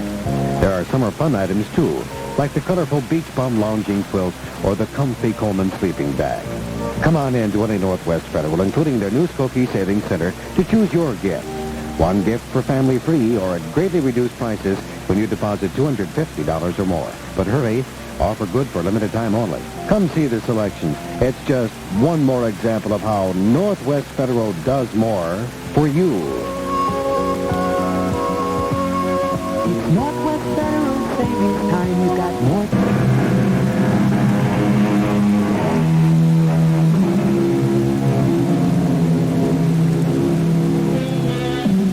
I have said that there are all sorts of torture, limitless degrees of mental and physical torment. And of these, mental anguish is worst of all. There are some who can stand physical pain better than mental, and vice versa. Moments ago, we wondered, would Todd Stearns break under the strain of watching the torment of his wife, Tammy? Would Tammy? Well, let's find out. Todd, what? You fainted. Faint? Tammy. I remember now. The pendulum. The blade descending closer and closer, coming through her dress. Is she what? Dead! Damn you, is she dead? The tape recorder is right there in front of you. Dictate the formula. Answer me. Is Tammy dead? Dictate the formula. No. You will, if you want the answer to whether your wife is dead or alive. Oh, no. If she's dead, then at least she's safe from you. But if she's alive, I see it in your eyes, the agony of not knowing. Dictate. No. You've got more guts than I thought. Oh, no. I'm as much a coward as the next man. But you made a mistake when you left Tammy and me alone together for those few hours. Oh? It's a funny thing, but I don't know why. Maybe it was just facing our last hours on Earth together, but we really got to know each other for the first time in our 4 years of marriage. I made a mistake? You made a mistake. You're licked. Dead or alive. Tammy licked you, and dead or alive, I won't let her down. I see. Excuse me. Bring her in. Tammy. Oh, Tammy, thank God you're alive. Oh, darling, oh, darling. Are you all right? You aren't harmed. You're all No, right. I'm fine. I'm fine. No, you're not. Your hands, I can feel your hands. No, They're shaking. I'll calm down, then I'll be all right. Not if Todd goes on refusing to give me that formula. You haven't given it to him. No. Oh, I'm so glad, darling. I'm so glad. Your happiness is doomed to a short life, because I assure you Todd is going to do what I ask. No, not Todd. Oh, yes. Let me say that I admire you, both of you. And you have every reason to be proud of this man you married. Well, I am very. But he is not a Superman. He has his breaking point, as all men do. I haven't succeeded in reaching that point, that's all. But unless he dictates the formula he carries in his head, I shall take final steps to reach his breaking point and yours. quickly. Oh, by the way, your little girl, Jill. What about her? I thought you'd want to know. Your housekeeper, Anna, sent for the doctor a little while ago. Why? Is she worse? I don't know. All I have is the report that the doctor was sent for. You dirty rat. Now, slowly, Todd. Physical violence will get you nowhere. This is part of your next torture, isn't it? Making us worry about Jill's condition. And what will become of her should the two of you meet what you possibly may meet? Death. You leave me no choice but to subject you now to the kind of torment I tried to avoid. Well, there can't be anything worse than the pendulum. There's the pit. I see that you know something about it. I don't know anything about it. Precisely. You've heard of the pit, but it remains an unknown quantity. And it will be that, the simple fact that you don't know what awaits you in the pit, that will break you. Just as not knowing why the doctor was called for your daughter has shaken you. Now, once again, will you give me the formula? Then it's the pit, I'm afraid.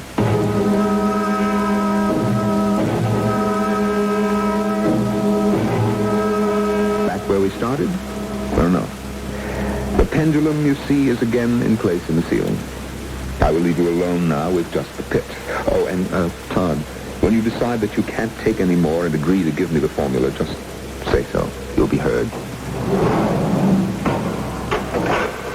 Oh, I hope Jill's all right. Don't worry, she is. There's no better doctor than Dr. Lynch. Yes, but if the cold's going into her chest, you know, her chest is weak. Don't worry. It's just what that louse wants. For all we know, he could be lying. Anna never sent for the doctor. Oh, you're right. I'm doing just what X wants me to do. I'm worrying myself sick. What are you looking for? Something to drop down the pit. Why, what for? To find out how deep it is. Whether the bottom is solid or filled with water. The room's as bare as a bone, though. Here. Oh, your shoe? You can buy me another pair when we get out of here. I'll buy you a dozen pair. Okay. Here it goes. Funny. I didn't hear a sound. Not a sound. No splash? No thud of the shoe hitting anything? Nothing. The damn thing can't be bottomless. It's either that or awfully deep. That's for sure. Give me your other shoe. Try again? Yes. The first sound could have been so slight we didn't pick it up. Yes. This time listen carefully. Very carefully. Ready? Go ahead. I didn't hear a thing. No. Nothing. Let's stand back. I don't like being so near the edge. I don't blame you. Thought of phoning in. No. Sorry. It's all right. I feel the same way. Let's sit down on the floor. Against the wall. All right. Yes, that's better. Todd? The wall feels warm. It's a little too warm. Just move away a bit. Better? Much. Oh, I'm sure Jill's going to be all right. I'm just not going to worry about her. No. Todd, that wall's getting hotter. Well, we'll have to move away from it a little more. And closer to the pit. Wait a minute now. You don't think... Here, let me just see how... Todd! Burn my hand. The wall is as hot as an oven. Move over to that one. Well, this one's as hot as the other. It's getting hotter. So that's it. Don't you see? The hotter the walls get, the farther we have to get from them. And the closer to the pit until we... Yeah. Until... Are you all right? But, darling, she's so tight. And we're moving closer to the pit. Can't help it. Heat from the walls. Getting worse. Hold me. Put your arms around me. Sweetheart. scared. What is down there? We go over the edge. Oh, God, it's less than 2 feet away now. When we go over, what will happen to us? What? Death, I guess. How? How will we die? Try not to move any closer. Try. Oh, the heat unbearable. You're moving closer to the edge, too. I can't help it either. Hold me. Sweetheart. I guess we... Wait. Wait. What? Heat. It doesn't seem so hot. Not so. I think you're right. It's cooler. Oh, the room seems cooler. Oh, let's move back. It won't last long. That creep has got something else in store for us. You see? He didn't go through with it. Just as he didn't go through with the pendulum. No, you fainted. I don't think he would have gone through with it anyway. Why not, Todd? What? Mr. X, Todd. I can see you and hear you. What's given you the sudden idea that I won't go through with things? You want the formula. True. Well, kill me and the formula dies with me. True. Well, Todd Stern's dead is worth considerable, too. Oh, not as much as the formula, but considerable. I don't see why. Very simple. It's worth a great deal for a certain government to prevent another from getting the formula. Keeps the balance of power unbalanced, you see. And now that we've settled that, do you still refuse to change your mind? Yes. Todd, I'm sorry to say that this time, I believe you. Wait a minute. Tammy has no part in this now. You used her to break me down, you failed. What you used for her is over. Let her go. He hasn't heard you. Or if he did, he said his final word. And I wouldn't want out anyhow. If you die, I want to be dead too. But it's senseless. Pointless. I'm the one who has the formula, not you. There's no point in killing you if I... What's that? What is it? Machinery of some kind. I don't know what it's for. Yes, I do. God, what? The walls. Look at the walls. It's moving. All 4 of them. Moving inward. Making the room narrower. And narrower until... There'll be no space, no floor space left. Nothing but the pit. X! X, listen to me! Let Tammy go! I beg you, let her go! The pit, the walls, pushing us to it. Oh, let me out, let me out, let me out. Tammy! I can't bear anymore, I can't bear it. You don't have to bear any more now, sweetheart. No more. Now.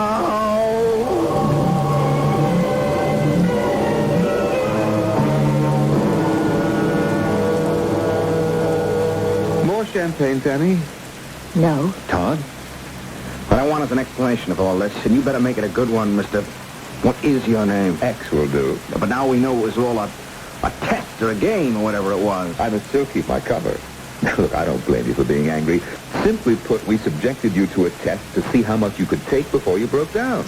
All operatives, couriers, are put through the ringer. I never was before. I never even heard of it before. Never would have if you hadn't reached that point in your career where we felt that you were ready. The formula you so painstakingly memorized, Todd, is worthless. There's no such thing as that bacterial weapon. Oh, no. But if there were, and you were caught by the kind of group I pretended to represent, we had to be sure that you'd never break, never reveal it. Risk blowing my mind. Tammy. No. You were never in any danger of that. From start to finish, you were carefully monitored by staff psychiatrists. We'd have known instantly if you were in any serious difficulty. Well, I guess you'll have to do it. Yes, we do. Tell me something. What did we fall on? I mean, when I went over, holding Tammy in my arms. Special foam rubber. Dozens of layers of the stuff. You could have dropped an iron safe down that hole, much less Tammy's shoes, and you'd have heard nothing. Now then, it's over. You can relax and unwind. What's more, Todd, you have gained something that you didn't have before. You've learned how much you can take. And, mister, you can take it. I learned something a lot more important than that, if you ask me. What would that be, Todd? I learned... Tammy, I always thought you were pretty wonderful, but you're more than that. You're the most wonderful woman and wife in the world.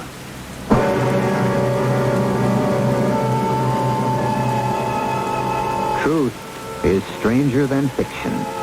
And if you feel the story I've just brought you is one of the strangest you've ever heard, I can only assure you that even stranger things go on in this world of ours. Stranger and, yes, more terrifying. Let's hope you never find yourself involved with any of them. Beyond your radio, that is. I'll be back shortly. Here's a message from your Kidney Foundation. Have you ever stood in line, my friend? Not for hours, but for years on end. Not waiting for a ticket for a show you want to see, but just for the chance to live life normally. Waiting for the gift of life. Pass it on, pass it on. Give the gift of life. Pass it on, pass it on. Somewhere someone depends on you. You can give the gift of life and help someone who depends on you by becoming an organ donor. You can sign a special line in your driver's license or get an organ donor card from your Kidney Foundation.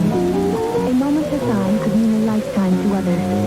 Remember, we're talking about life. Pass it on, pass it on. Give the gift of life. Pass it on, pass it on. Somewhere someone depends on you.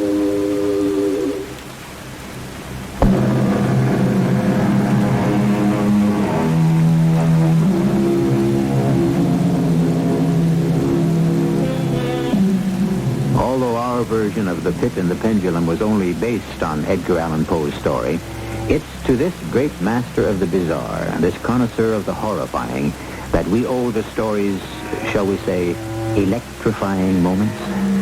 I hope you were properly shocked. Our cast included Tony Roberts, Marion Seldes, and Norman Rose. The entire production was under the direction of Hyman Brown.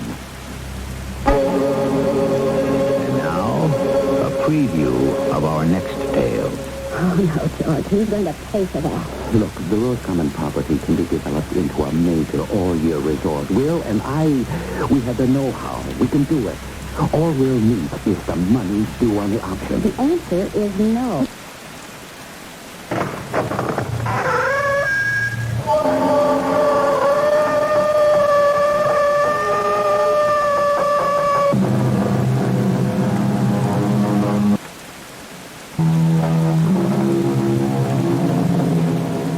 Come in.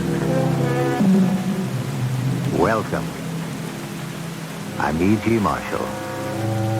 In a strange state at the moment, here in my book-lined library, I've been browsing and coming across a well-thumbed copy of John Donne, the great English poet.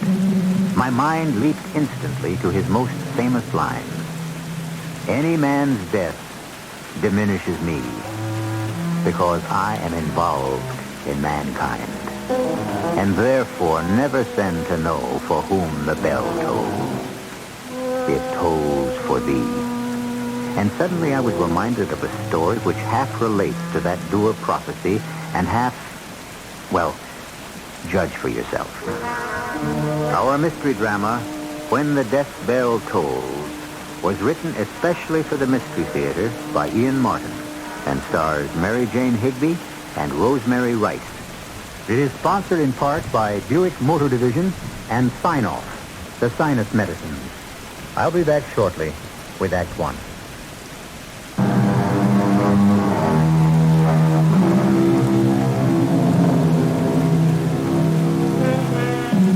There is no terror greater than the terror of the unknown. That's a cliche almost all of us accept without question. And yet, So few of us ever really face it except vicariously. But the shakiness of the simple matter of living through each day and reaching for tomorrow touches all of our lives at one time or another.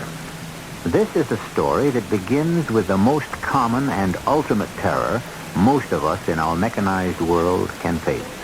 The automobile out of control and headed for unavoidable destruction.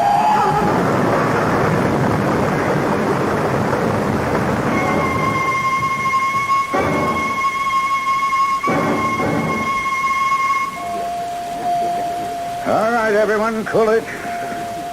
Dr. Anzuli. Yes, Doc. Have the orderlies get the man into emergency. And get me a rundown on him. Right away, sir. The woman is dead. Nurse, take her to the morgue. Yes, Doctor. Okay, Sergeant. How did it happen? Well, I was on patrol with my buddy, Doctor, and we just called in our 2 a.m. check, and we heard this crash. Now, from the sound of it, I knew it had to be Slate's Corner. Why? And if you don't mind, tell me as we walk into emergency. Now, I don't know if you know that road. Yes, Bayberry Lane. Bayberry Lane, right where it takes that almost 45-degree turn. With Old Man Slate's private brick wall facing you if you don't make it. And that's what they hit, huh? Oh, just about head on. He'd started to make a left turn, so the passenger side took the worst part of the collision. And that's why the woman is dead. There was fire, too. Damn car went up like a rocket. The guy managed to roll out and get away from the flames, but the woman, well, you saw her. Yes, she was lucky at that. Her neck was broken at the moment of impact. Probably never even felt the flames. There wouldn't be none of her left if we hadn't been able to hook her out of there. The car was still burning when we left with the ambulance. You know who they are? And we got some identification off the guy, driver's license, etc. Dana Trent's his name. Okay. Suppose you give the admitting office all the information you got while I check Mr. Trent out with Dr. Anzuli. Yeah, I'll take care of it. Oh, how's it look, Dom? He's in shock, Doctor. I've got whole blood on the way. 4 quarts. Heaven knows how much he's lost. From where? He must have stuck his hand through the windshield. Both the radius and the ulna are green stick fractures, and the radial artery was cut. I'm suturing it now. Oh, that's fine, nurse. Yes, bring the tree around to this right side. Yes, Dr. Mitchell. And get me a canola. You gotta make the cut down fast and get some blood into this baby. What size, Doctor? Biggest we got. You have to move fast. Swab. Yeah, that's it. Veins shot to hell. Arteria's sclerotic. Let's have the needle. Can't get through that junk. Give me a smaller one. It's too young to have hardening arteries like that. Must be a high liver. There. That's better. The blood moving? Yes, Doctor. It's starting to feed in. Okay. How are you coming down? I've got the fascia sutured. You want me to do the fancy work? No, I trust your embroidery. Yeah. It's funny. If it's funny, tell me. I could use a laugh. No, not funny that way. When I was talking to the sergeant, from his report, he must have gotten to the accident within a couple of minutes. They had a tourniquet on Mr. Trent here as soon as they had him in the ambulance. And the police must have done something to stem the bleeding till it got there. So how come he's lost so much blood? Search me. You can see what deep shock he's in. Did you palpate him at all? No, he's too busy fixing up his arm. Okay, nurse, move his other arm out of my way. But make sure that blood keeps feeding. Yes, sir.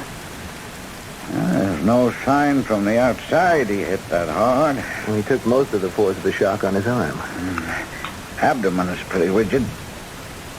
Yeah, I don't like the feel of his liver. I can't locate the spleen. Nurse. Yes, sir. Alert OR, possible emergency operation. Hepatography. See if Gentry's free to assist. Yes, Dr. Hobbs. What about anesthesia? I'll get Dr. Schultz for the anesthesia, general inhalation. But tell him the spleen is involved. Yes, sir. What's the matter, Dom? You slip a stitch? No, sir.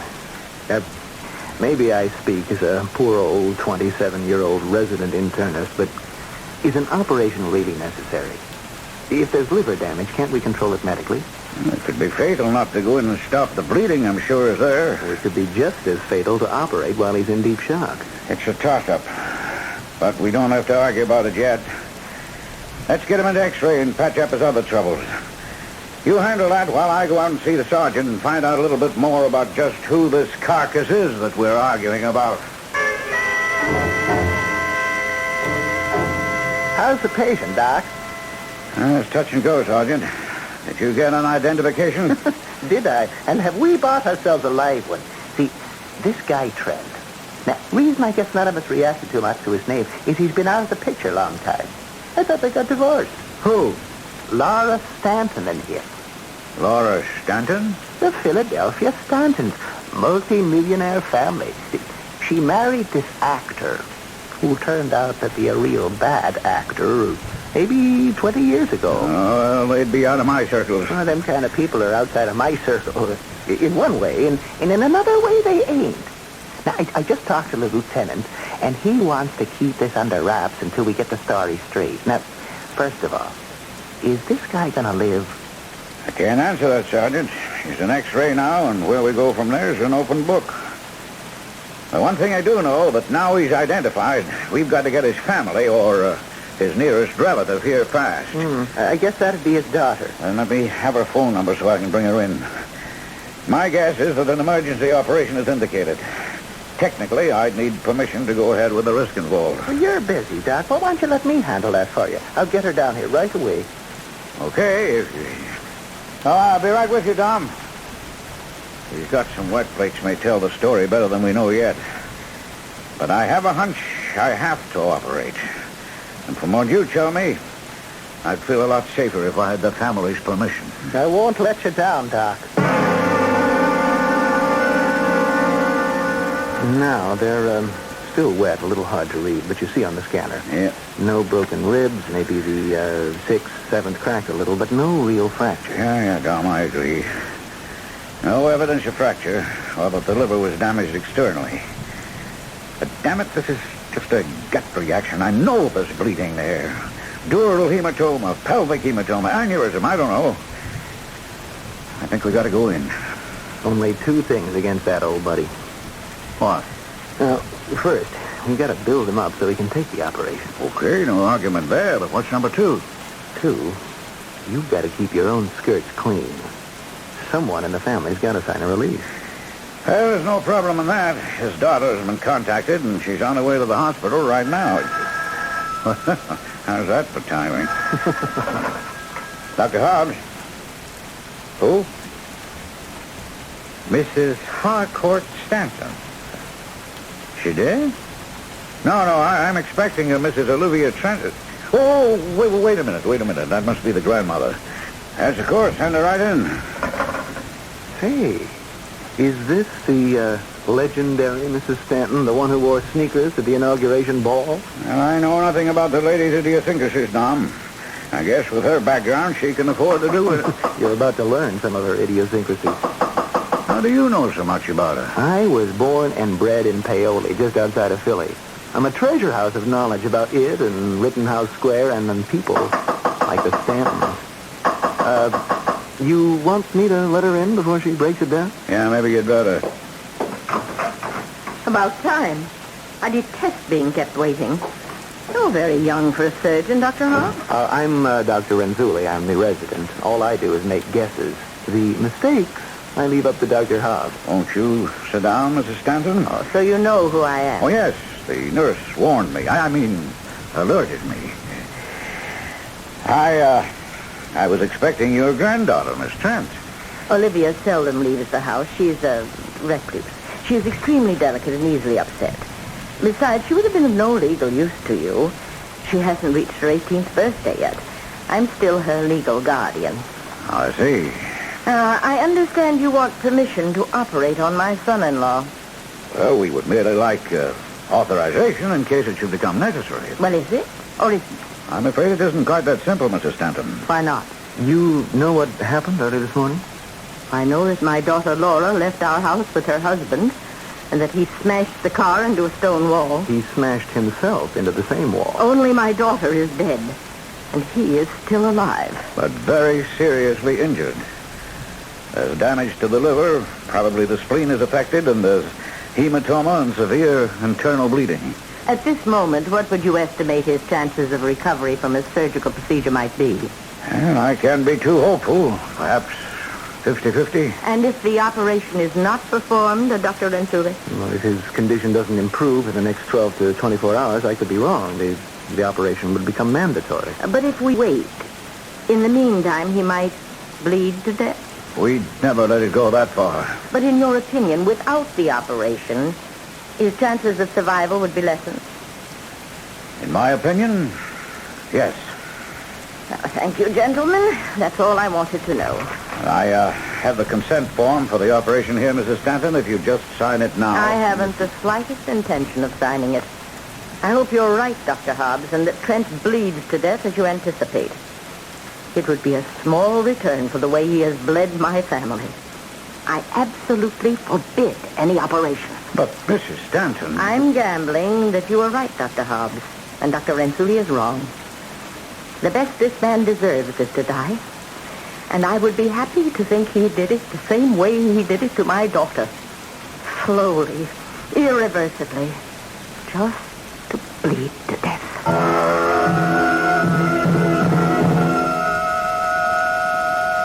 There are drives and forces without the supernatural just as terrifying as the fires of hell, the curses of witches.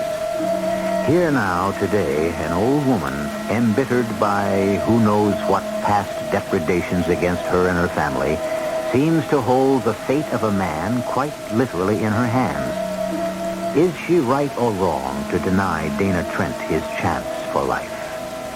I'll return shortly with Act 2.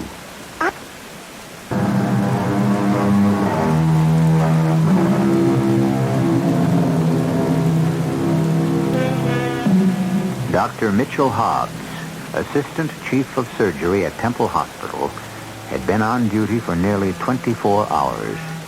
After leaving instructions about his patient, he allowed himself the necessary luxury of some sleep. But when his alarm woke him at 7 a.m., and after examining Dana Trent, this quiet and controlled man became a raging tiger. Nurse! Nurse!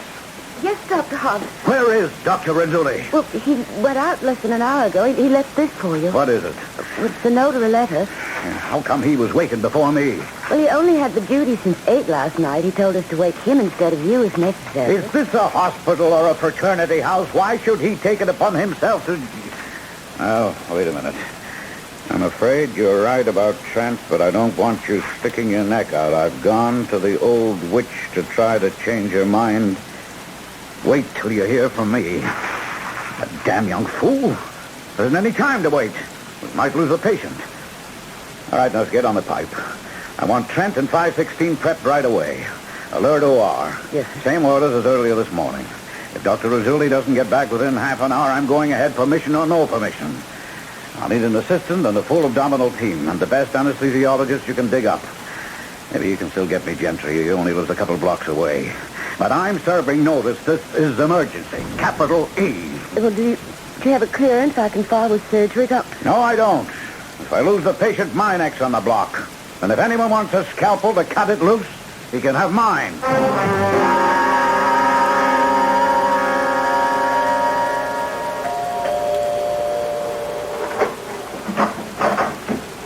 Yes? Good morning. I'm Dr. Dominic Renzulli from Temple Hospital. I've been trying to reach you by phone, but it seems to be out of order. Oh, my grandmother ordered it taken off the hook. I'm Livy. I mean Olivia Trent. Is something wrong? I'm gonna level with you, Miss Trent. There's a whole lot wrong. Could I see your grandmother? I hate to rush you, but time is of the essence. It's about my father? Yes. Oh, please come in. Thank you. I'm afraid I can't disturb Grandma. Well, when she got back from the hospital earlier this morning, I was afraid she was going to collapse, so I gave her a sedative and got her to bed. Yeah. Now, I can't put it any way but right on the line, Miss Trent. It's your father's life. Now, my chief, a guy I think is the greatest surgeon in the world, is going to operate on your father without consent. and your grandmother is powerful enough to end his career if anything goes wrong, I don't want to take that chance. I see. Did you bring the consent with you? Well, sure. Then give it to me and I'll sign it. I appreciate that, Miss Trent, but you're not of age. I mean, legal age. I am 18. But your grandmother said you weren't. Look, Grandmother does and says a lot of things to protect me. It's her way of life. I guess a person would only have to look at me to see how overprotected I am. Well, it's about time I did something on my own. So please let me sign the paper. It'll be quite legal. Well... Would you like to see a copy of my birth certificate? No, it isn't that. Are you scared about what Grandma's attitude will be? I just don't want to get you or anyone in trouble. Your grandmother has already refused permission for the operation. Because she wants my father to die. But naturally you don't. Oh, I guess this will sound terrible to you, but I don't care. He's made a pretty good job of wrecking all of our lives. But Mother asked me last night... Well, that's beside the point. What it is, I suppose, is whatever else he is a human being, isn't he? So where do I sign? If you're sure that you know what you're doing. I'm sure. You ought to read it first. It doesn't matter. She said to save a little love for him. And if that makes her happy, that's what I want. Okay. Is there a table somewhere? Oh, right here by the phone. Give me the pen. Tom, where the hell are you? And don't keep me. I'm on my way to operate. That's what I wanted to talk to you about. Well, I don't. If you can see the blood count and the rest of his vital signs, you Simmer down, man. I just wanted to, you have my blessings and the family signature. You mean you got that tough old dame to sign a release? I didn't have to tilt that windmill. I have Miss Trent's signature. Oh, but she's underage. Fear not. I am sitting here gazing at a legal document I haven't seen since I did my tour of duty as an intern on the OB floor. A birth certificate.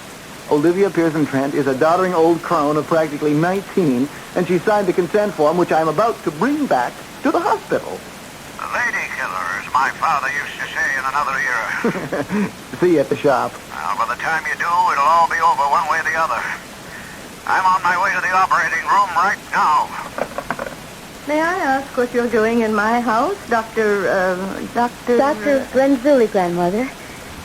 And he came here to get permission to operate on Daddy. And you gave it? Yes.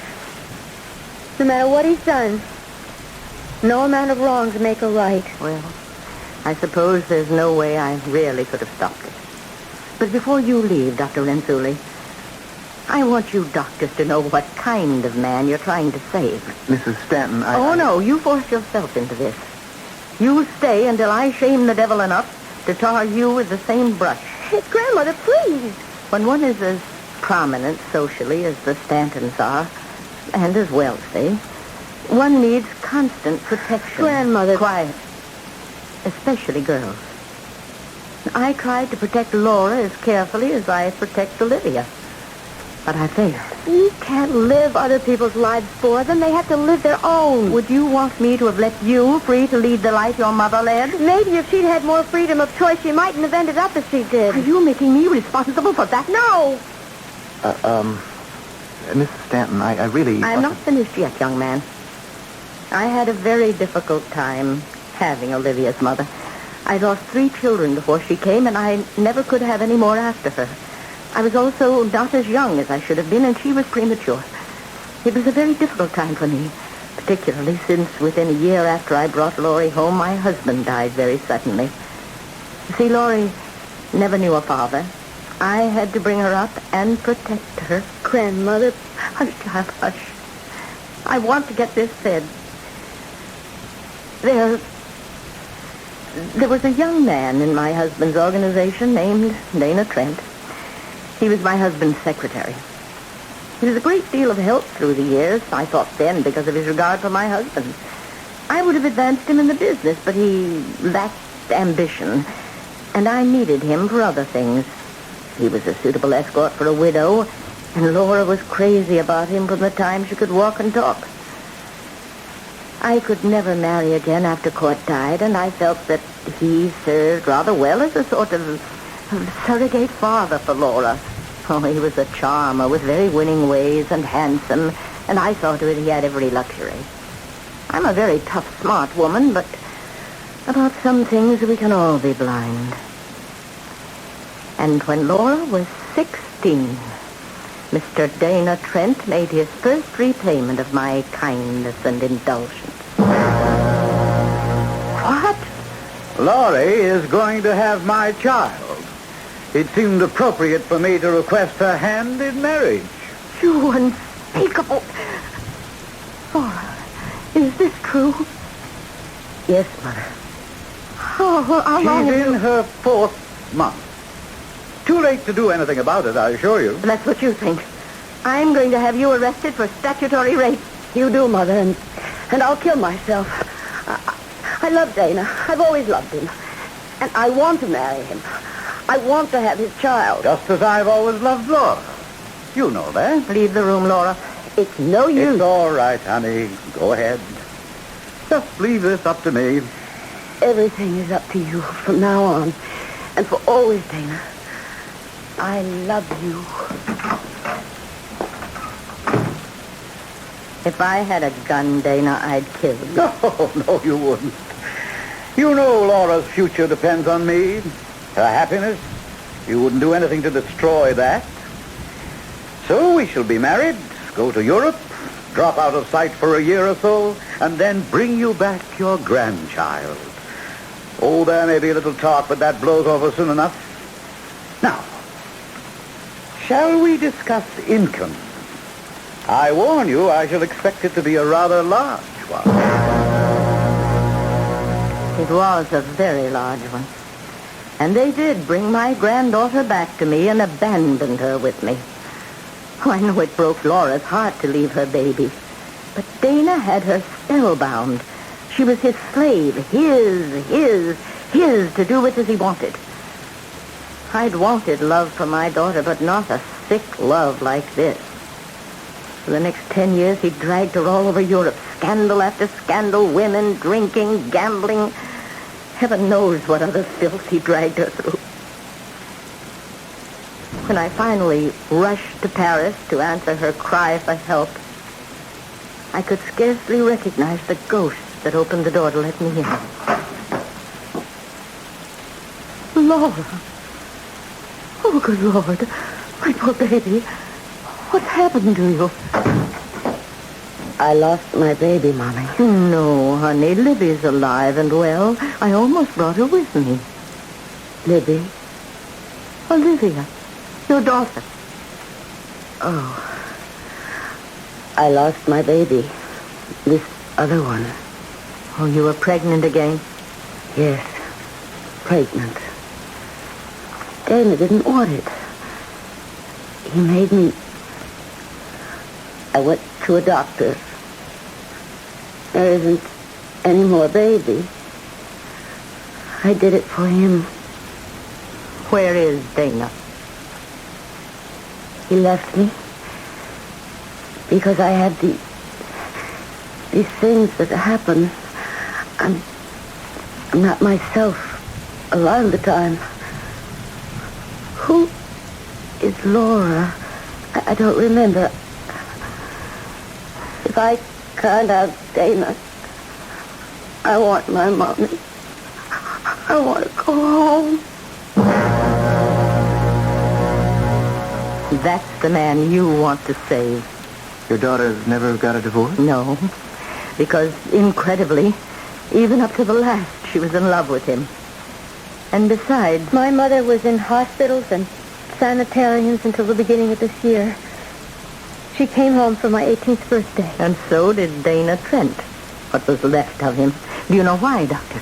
No, but, really, Mrs. Stanton, I must get back to... I'm almost finished. Before my husband died, he'd settled a large trust fund on Libby. It came due on her 18th birthday. You gave the money to your mother, didn't you, Libby? Yes? It was mine. And Mother wanted to pay you back for supporting her all these years. I thought if it would make her happy. What she really wanted it for was to run away with your father again.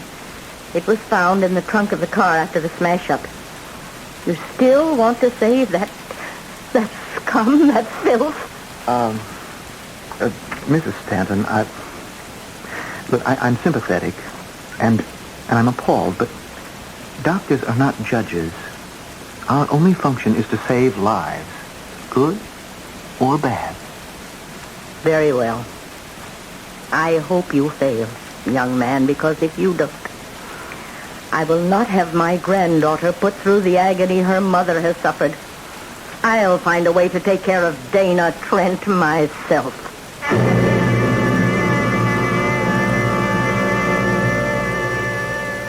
Both Dr. Dominic Renzulli and Libby look at this indomitable and tough old woman with some consternation in their eyes. She is just formidable enough to carry out her threat. Will she have the opportunity? And will she actually go through with it? I'll answer those questions when I return shortly with Act 3.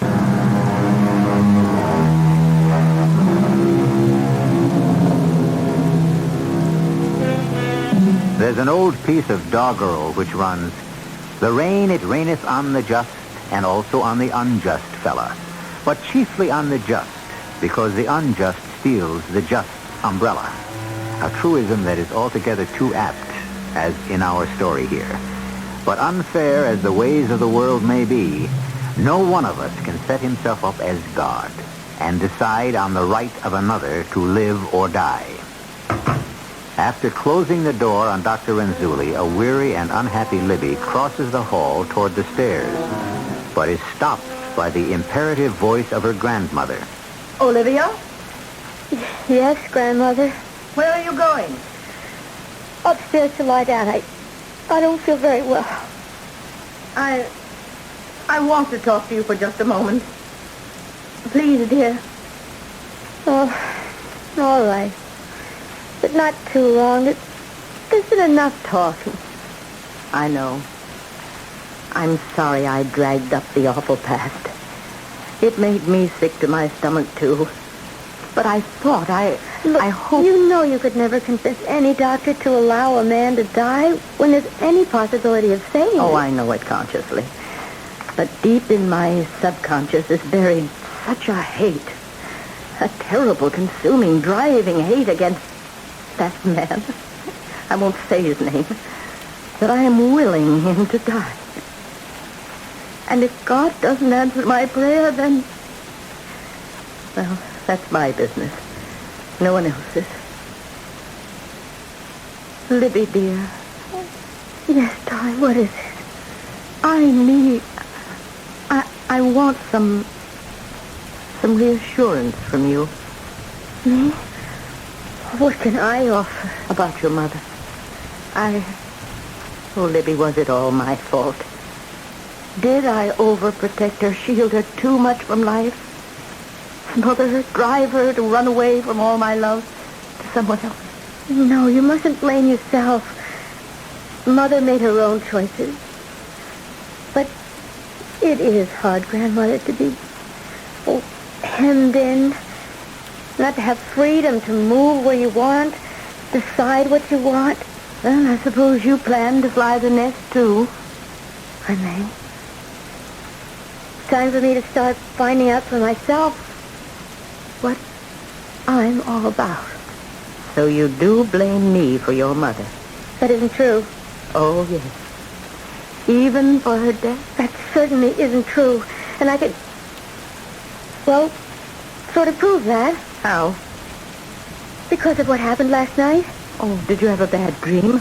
I thought I heard you call out. What happened? Well, I woke up suddenly and I suddenly felt this cold chill.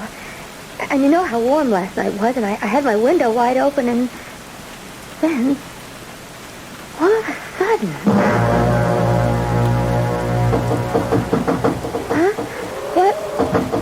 Oh, damn that loose shutter. It's all right, Libby. Don't bother about the window. Mother, came back. Only for a moment, my darling. Just to say goodbye. Where's Dad? At the wheel. At the wheel. But I want to ask you, now that I finally see him for what he really is, save a little mourning for him. He can't help himself any more than I can. Father! What is it? I can see right through you. The wall, the pictures, even the pattern of the paper. That's because I'm already dead. I love you. And neither of us deserve to live. You see, I had to grab the wheel and kill us both because we were poisoning your life.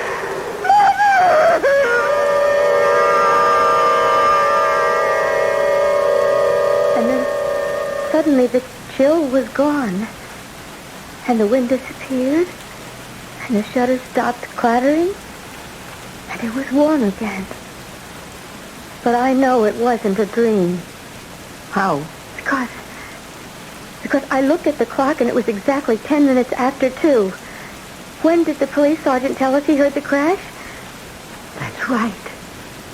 10 minutes after 2. So Laura came to her senses at last and tried to kill him.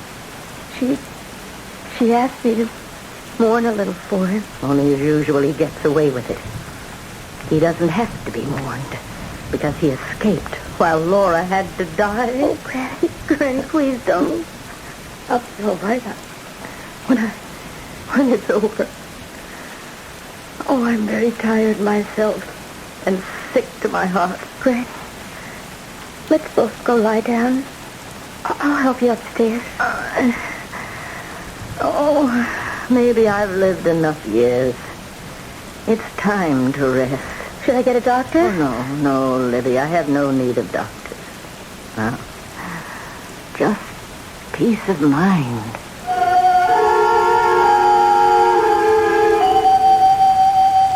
Dr. Renzulli. Doctor? Why, yes, Miss Trent. What is it? Look, I've got to talk quickly. Somewhere more private, please. Well, come on, I'll take you to Dr. Hobbs' office. What's wrong? It's my grandmother. Have you seen her? Here, I mean. No. Why? Well, shortly after you left this morning, we both went to lie down. I couldn't sleep. I kept worrying because I'd remembered about the gun. What gun? Well, the one we kept in the chest of drawers in the upstairs hall. Grandmother always kept one there, loaded. Well, 3 women alone in a house with nothing but women servants should have protection, she said. Well, the gun is gone. Oh. And you think your grandmother took it? You heard what she said about taking things into her own hands. Look, this is Dr. Hobbs' office. I'll put you in here while I... Libby, what are you doing here? Looking for you. Why are you here? Well, I came to see Dr. Hobbs. His nurse told me that I'm too late. The operation has already begun, so I'm waiting. Why? Well, I have a vested interest in the result. Obviously, my future depends on it. It may be rather a long wait, Mrs. Stanton. May I take your bag and put it somewhere? No. I prefer to keep it myself. I just thought you looked uncomfortable. I am quite comfortable, thank you, Doctor. I'm accustomed to carrying a bag. I just look kind of, heavy. It is. Granny, let me have the bag. Now, what is all this fuss about my bag? What for? I want the gun you have in it. What gun? The one from the chest in the upstairs hall. The one that is missing. Oh, so you noticed that too, eh? What do you mean, too? I did go for the gun. I had intended to use it, but it wasn't there. Wasn't there? That's right. Oh, don't look so disbelieving and scared. Here, take the bag and see for yourself. I'm quite unarmed and reasonably safe. Well, then who took it? I did a lot of thinking about that. And suddenly, remembering back to your, well, let's say your dream, I suddenly am quite sure it was Dana. Why? Because I don't think your mother went with him willingly. I think that's why... Well, we won't go into that in front of Dr. Renzulli. I think when we check with the sergeant, the gun will be found in the remains of the car. Funny. I'm a foolish, rigid woman who's made a lifetime of mistakes. But suddenly I realized how blind I've been, and my eyes were opened by my granddaughter. Me? Yes. Oh, poor Laura. I sheltered her, overprotected her, kept her from any freedom of choice, just as you said. But I won't make the same mistake again.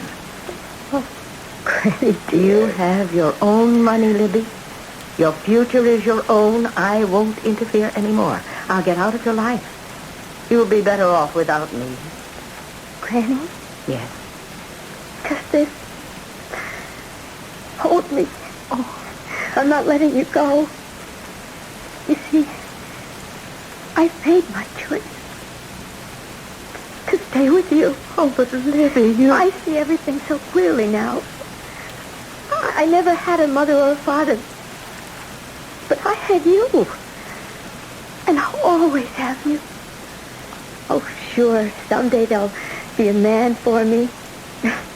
A man you'll help me pick. And there'll be children. And you're young enough to be here for once more around the clock. And this time it'll be all happiness you, me, and Mother ever missed. As for my father, let him come around. And we'll pick him out for good. Come on, Granny. Let's go home and start building a new life. No sense us sticking around. Would you please excuse us, Dr. Renzulli? Of course. And, the best of luck. We don't need it. We'll make our own. So, that's the whole story, Mitch. And that's the ever-loving character you plucked from the jaws of death. Well, I had no choice, Dom. But it's lucky she didn't decide to take the law into her own hands. What do you mean? Oh, the operation was a success as far as it went. I fixed up everything the car crash caused. But what 48 years of rough living have done to Dana Trent, no surgeon could fix. He has advanced cirrhosis of the liver and an extra quirk that nature, or maybe Providence, built in. An intrahepatic biliary obstruction. Non-operable? Non-operable. It's a safe bet he'll never leave this hospital alive.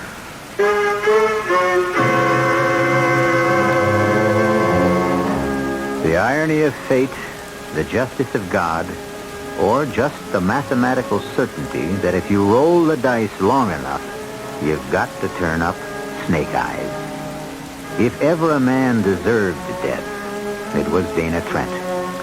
It's a pleasing thought to know that in the end, he made it for himself. From the Apocrypha in the Bible, and most probably the source of the piece of doggerel I quoted earlier, he maketh his sun to rise on the evil and the good, and sendeth rain on the just and on the unjust. This time the rain fell where I think we all would have wanted it to. And at least for once, evil found its own reward. Our cast included Mary Jane Higby, Rosemary Rice, Joan Lovejoy, Russell Horton, and Ian Martin. The entire production was under the direction of Hyman Brown. Radio Mystery Theater was sponsored in part by Anheuser-Busch Incorporated, brewers of Budweiser. This is E.G. Marshall inviting you to return to our Mystery Theater for another adventure in the macabre. Until next time, pleasant dreams.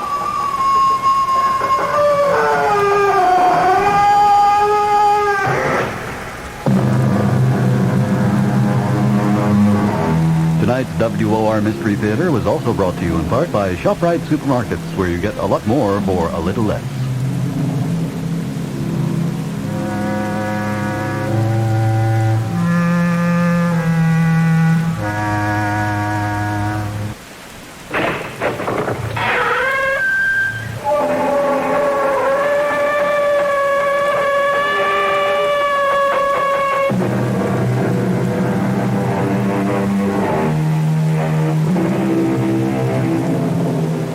Come in. Welcome. I'm E.G. Marshall. Murder, we are told, will out. As will, I believe, truth. Which is to say that most murderers, though not all, are eventually exposed and made to pay for what is considered certainly the most heinous crimes of all, the taking of another's life. Such was the case with the charming, debonair, and totally amoral Greg Manchester, who felt sure he had committed the perfect murder, only to discover... You're arresting me for murder? Lieutenant, you can't be serious. I'm very serious, Mr. Manchester. But on what grounds? Yes, I shot and killed my wife, but it was an accident. No accident, Mr. Manchester. Cold-blooded murder. And we can prove it. Well, how can you prove murder when there was no murder? It was an accident, I tell you. I only wish to heaven there'd been a witness to prove what I say. There was a witness, Greg. A witness who can prove it was murder. Who, Sandy? Tell me who. The corpse, Greg. The corpse.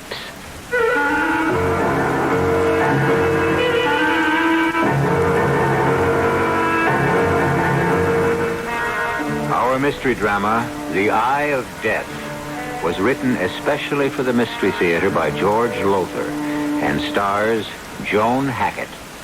It is sponsored in part by Sign-Off, the sinus medicines, and Anheuser-Busch Incorporated, brewers of Budweiser. I'll be back shortly with Act One.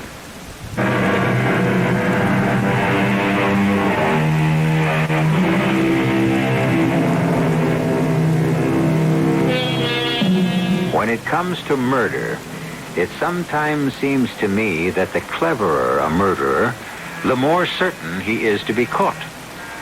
For as the annals of crime reveal, he tends to outsmart himself.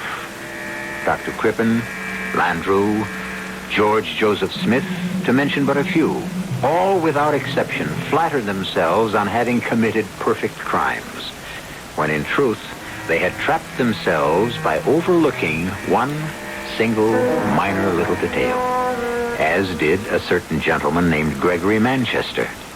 Listen. Murder? You are accusing me, Sandy, of planning to murder your mother? Is that what you said? Don't twist my words, Greg. I said it wouldn't surprise me if she had a fatal accident and died suddenly. Oh, Sandy, don't even speak of such things. Just the thought makes my heart skip a beat. I'm sorry, Rose. How is your heart?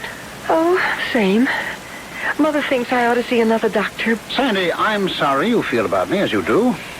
I hoped when I married your mother that you'd become as much my friend as your sister has. Why, if you could have heard me talking about you at my club, how proud I was going to be to have the famous photographer, Sandy Oakes, for a stepdaughter. Can't we be friends, Sandy? Friends? Sorry, Greg, but your charm is wasted on me.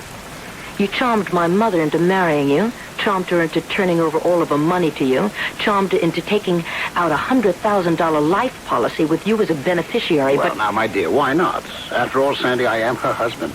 And a fast worker. Married less than a month. You certainly haven't wasted any time getting this marriage to pay off for you. Oh, now you're accusing me of marrying your mother for her money. Is that it, my dear? You can believe it. Oh, now, Sandy. Rose, it's true, and I'm telling you straight out. This clothes horse with his blonde hair and his Sir Walter Raleigh manners is nothing more than a sharp operator. A con artist.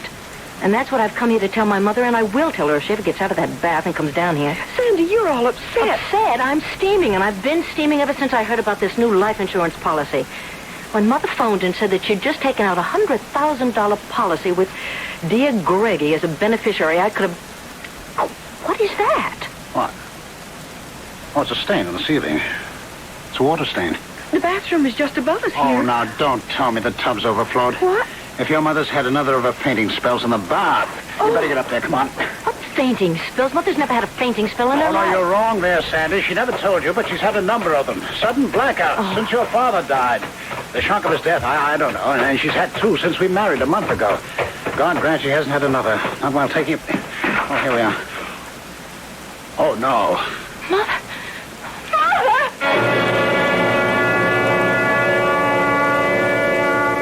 He killed her, Joe. He killed her. Now, sweetheart, Joe, he did. He drowned her in that tub. All of that talk about sudden fainting spells, blackouts. No way, Joe, no way. Now, look, my dear, lovable bride-to-be, I don't like Gregory Manchester any more than you do, and I couldn't agree more that he's the phony you claim he is, but you're no fool, Sandy. A camera nut, maybe, with that camera of yours always slung around your neck, but you... Joe, photography is my business, and I don't know how many pictures I'd have missed if I didn't keep this high-powered Instamat ready at all times. And really, I don't know why it bothers you. Well, it's nothing. Oh, excuse me. Yes.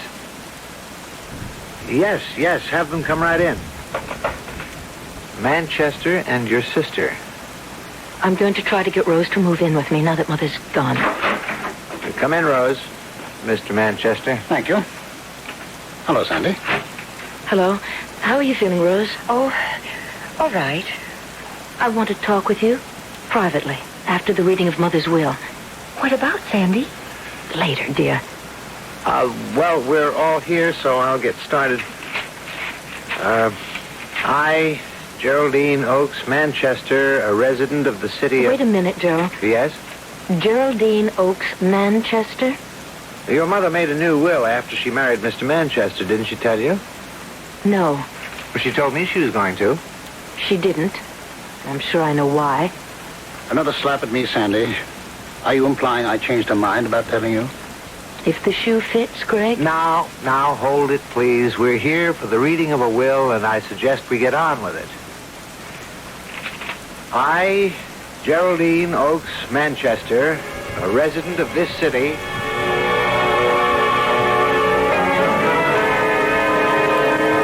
Lastly, I hereby revoke all former wills and codicils to wills heretofore by me made. In witness thereof, I have hereunto set my hand and seal this 10th day of October, signed Geraldine Oakes Manchester, and witnessed, etc., etc., etc. Well, Mr. Manchester, you have inherited quite a fortune. Plus $100,000 in insurance, while Rose gets nothing. Nor do I. Well, as your mother stated in her will, Sandy, she trusted me. Implicitly trusted me to see that Rose was well cared for. And you? I don't need Mother's money, but Rose... Oh, Sandy, you can trust Greg. Mother did. I do. I know you do, Rose. You trust everyone. You always have. Possibly because she hasn't let the world make her as cynical as it has made you. Oh, now, just a minute, Mr. Manchester. I can take care of myself, Joe. More important, I can take care of Rose, and I mean to. But, Sandy, I'm going to be all right. Greg will... leave you to starve if I know Greg, but he isn't going to because I'm not going to let him. I'm going to break this will. Sandy... I mean it, Joe. He conned Mother and he fleeced her. Well, you're not going to get away with it, Greg. I'll break this will if it's the last thing that I do. And, may I ask exactly how, my dear? By proving you murdered my mother and meant to murder her from the start.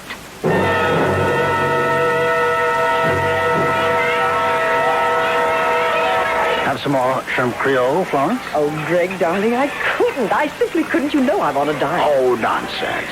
This is no time to stay on a diet. In the first place, it's Mardi Gras week. In the second, I brought you to the finest restaurant in New Orleans. Oh, you dear, delightful man. And in the third place, why anyone with your figure feels the need to diet, that baffles me utterly.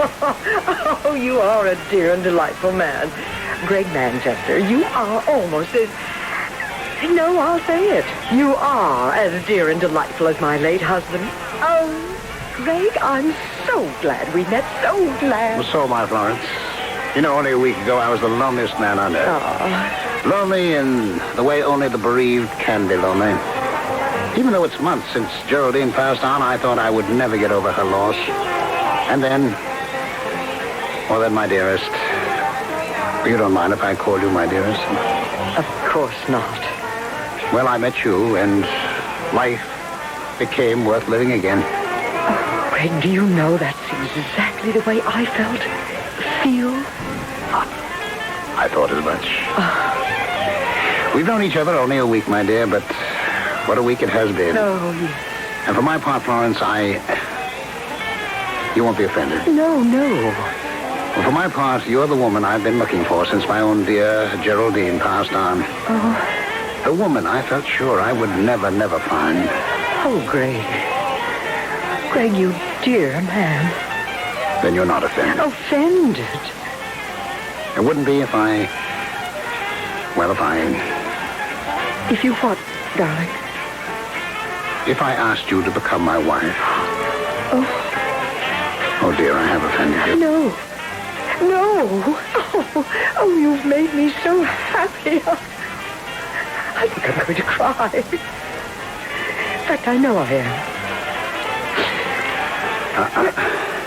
Greg, what? Is something wrong? No. But excuse me a moment, Florence. I'll be right back.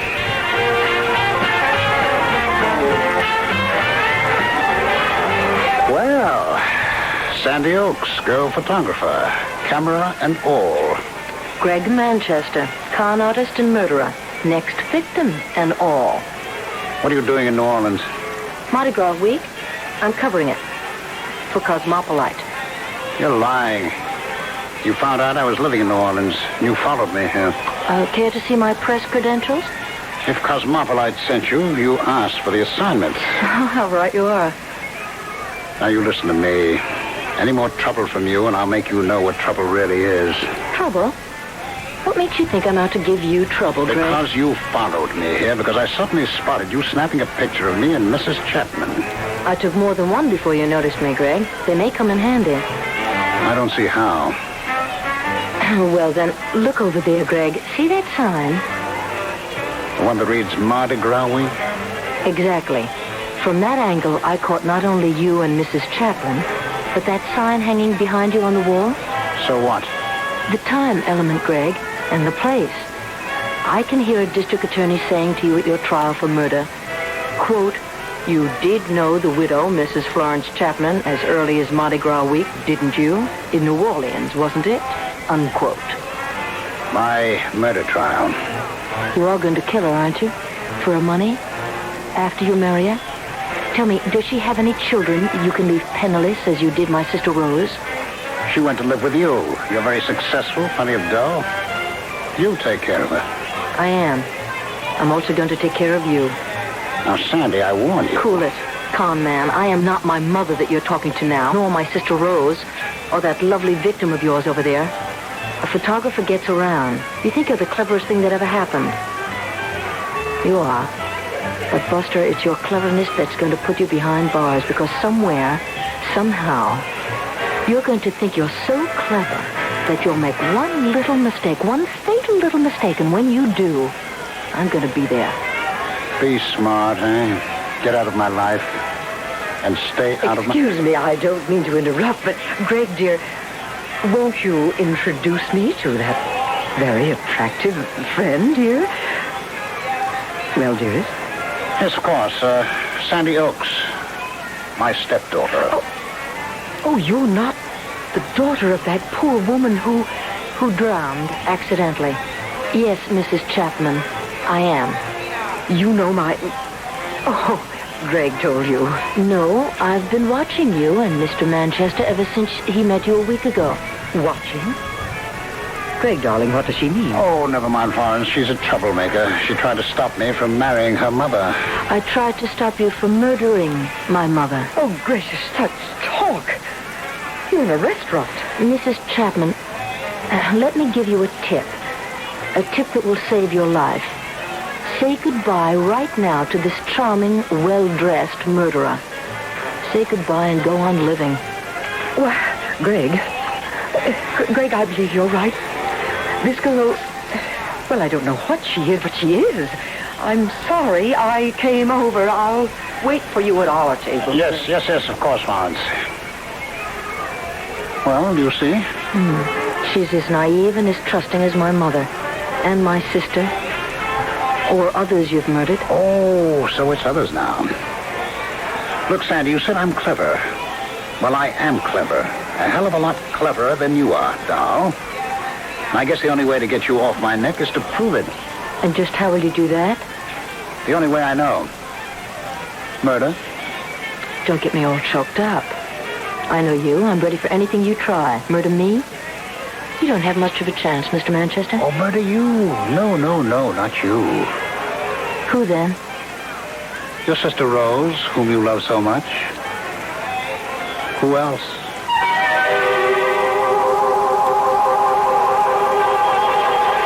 Inevitably, it had to come to this. The challenge.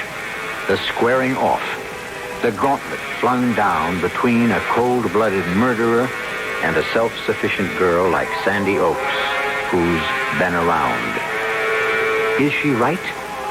Will Greg Manchester make that one fatal mistake she says he will? Perhaps we'll find out when I return for Act 2.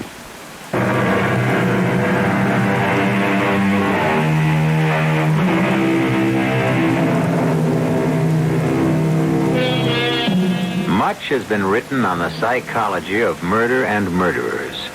And although experts disagree, when have experts ever done anything else, there seems little question that the common motive for murder is personal gain. In any case, assuredly, that's what it is with Greg Manchester, who, you might say, marries for murder. But now Sandy Oaks, veteran freelance photographer, has set out to prove that Manchester murdered her mother, even as Manchester threatens that if she doesn't leave him alone, he will kill her invalid sister, Rose. Sandy, your mother drowned in her bath after suffering a blackout. My mother never had a blackout, a fainting spell in her life. Manchester spread that story to cover himself. Yeah, but you can't prove it. And until you can, I'm warning you, drop it. I'm not afraid of a suit for libel or slander, if that's what you mean. What I mean is, I'm afraid for your life, if what you say is true.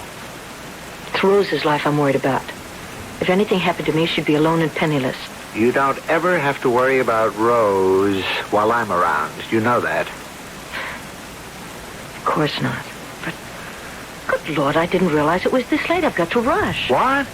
Just when I was about to invite you to lunch? I'm sorry, darling, but I'm due at the Metropolitan Photographic Exhibit in half an hour. I promised to advise the committee on how to hang the prize exhibits. Oh, including one of yours. Which reminds me, I owe you an apology. An apology because I won a prize? Well, I'm always kidding you about carrying that fancy camera of yours, but if you hadn't had it with you and shot from the hip that day, you'd never have caught that picture of an old man being mugged. And the muggers. Oh, the cops nail them because of what I photographed. Which reminds me, I've got to see Lieutenant McCoy at headquarters after the photo exhibit. What for? The information I dug up in New Orleans about Greg Manchester. Now, it may not mean anything to you, darling, but I'm hoping it will mean plenty to Lieutenant McCoy. It means nothing to me, Sandy, nothing at all. But, Mac... Sandy, I checked it out. Yeah, sure, Manchester was married before he met your mother. And sure, his wife died of an overdose of sleeping pills, but the coroner's verdict was death by accident. Oh, Mac, you put me away. You really do. I don't get you. His wife dies of an overdose of sleeping pills, and he inherits over $50,000. He marries my mother. She dies by drowning. He inherits every cent she has, plus an insurance of $100,000, taken out less than a month before. 2 deaths, 2 so-called accidents, and Greg Manchester hits the financial jackpot. That doesn't strike you as fishy? Oh, yes, but Now he's going to marry this other wealthy widow, Florence Chapman, less than 3 months after my mother dies. Sandy... Oh, and he threatens to kill my sister Rose if I don't lay off. And you sit there and you tell me that you don't think that Manchester is a cold-blooded murderer? No, I didn't say that. I said he's clean, Sandy. As a cop, I gotta play it by the book, the rules of evidence. Maybe Manchester did kill your mother and his previous wife, but I haven't got a shred of evidence to prove he did. And neither of you. Well, have you? No, but I'm going to get it. Sooner or later, Manchester is going to make one slip. One little slip, and I'm going to be there when he does. Taking pictures of him as he does, I'll bet. It isn't funny, Mac. No, I'm just cracking wise about you and your trusty companion, that camera. Laugh. But it caught you a couple of muggers, and Mac, it may catch me a murderer.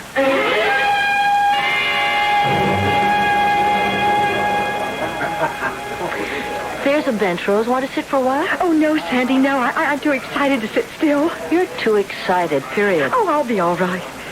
Oh, it's such a thrill for me just to get out of that apartment.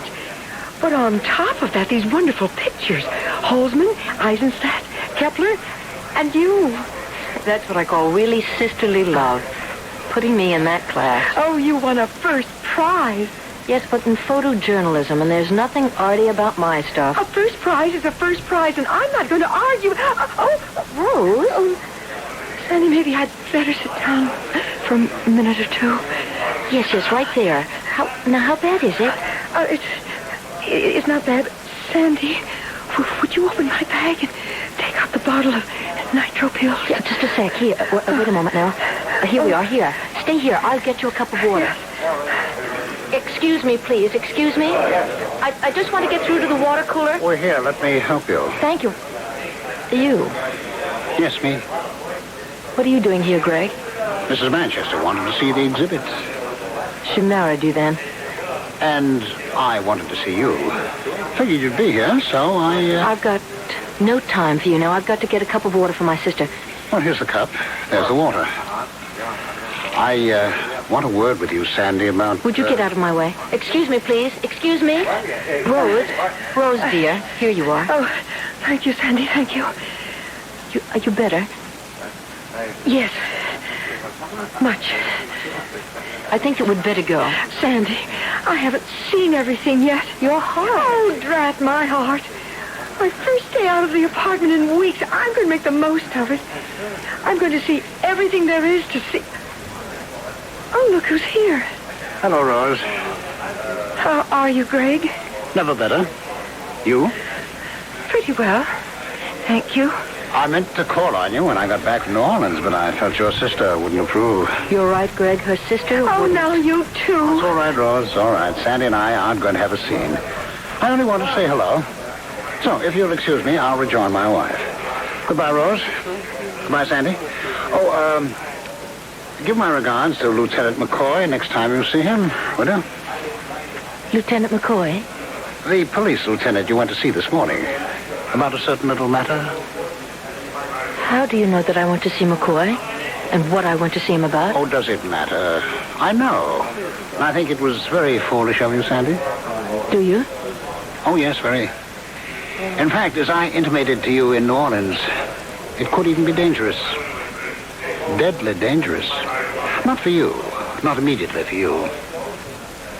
Well, goodbye for now. Sandy, what was that all about? Nothing, Rose. Nothing. What did Greg mean? It could be deadly dangerous. It's nothing for you to worry about, Rose. Well, all right, if you say so. Funny, though. What? I'm worried somehow. Suddenly, I'm very worried.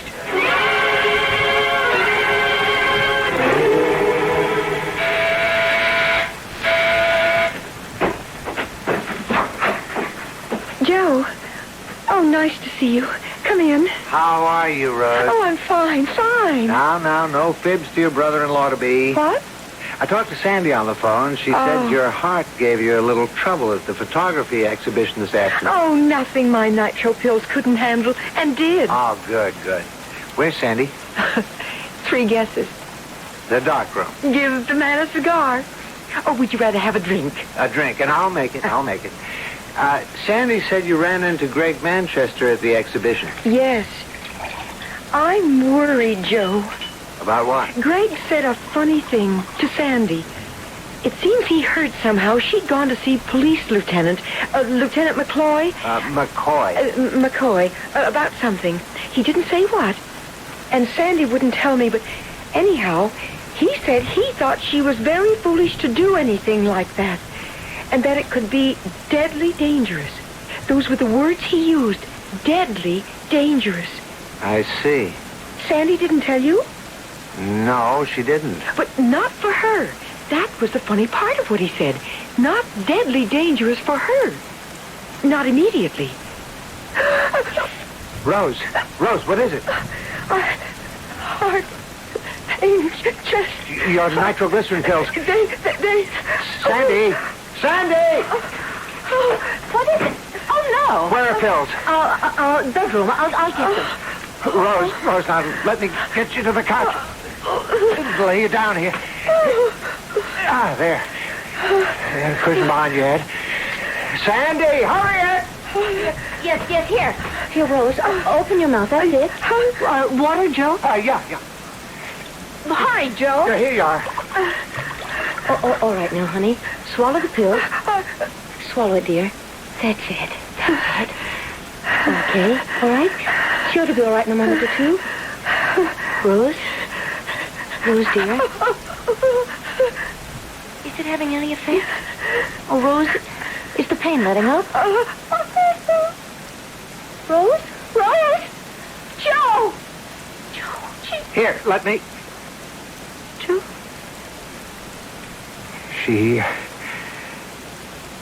She's gone, Sandy.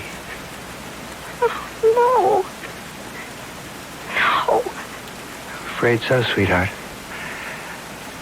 He's done it. He threatened he wouldn't. He has.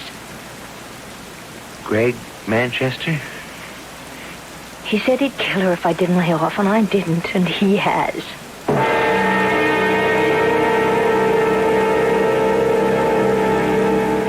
Thank you, Mac. Goodbye. What'd he say, McCoy? The toxicology lab tested the pills Rose took that I gave her. Oh, Sandy. All right, come on now, honey. The pills. They found that they were triple strength. Triple the amount of nitroglycerin prescribed for Rose. That's impossible. No pharmacist would make a mistake like that. The pharmacist didn't. They got him out of bed and they met him at his place and checked his records. He made no mistake. Well, then how... Sandy, how? Greg! Sandy.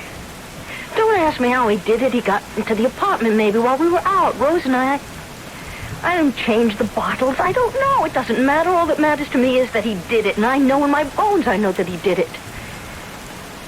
He murdered the woman he was married to before he married my mother. He killed my mother. He killed Rose. He'll kill Florence Chapman. He'll kill me. Unless I stop him. He's got to be stopped, Joe.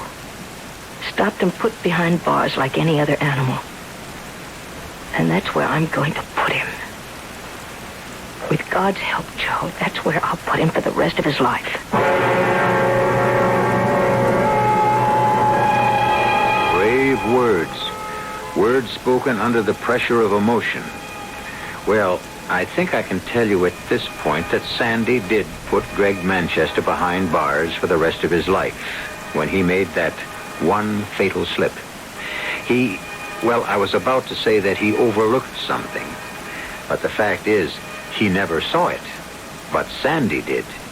Or, to be more precise, her camera did. I'll return in a moment for Act 3.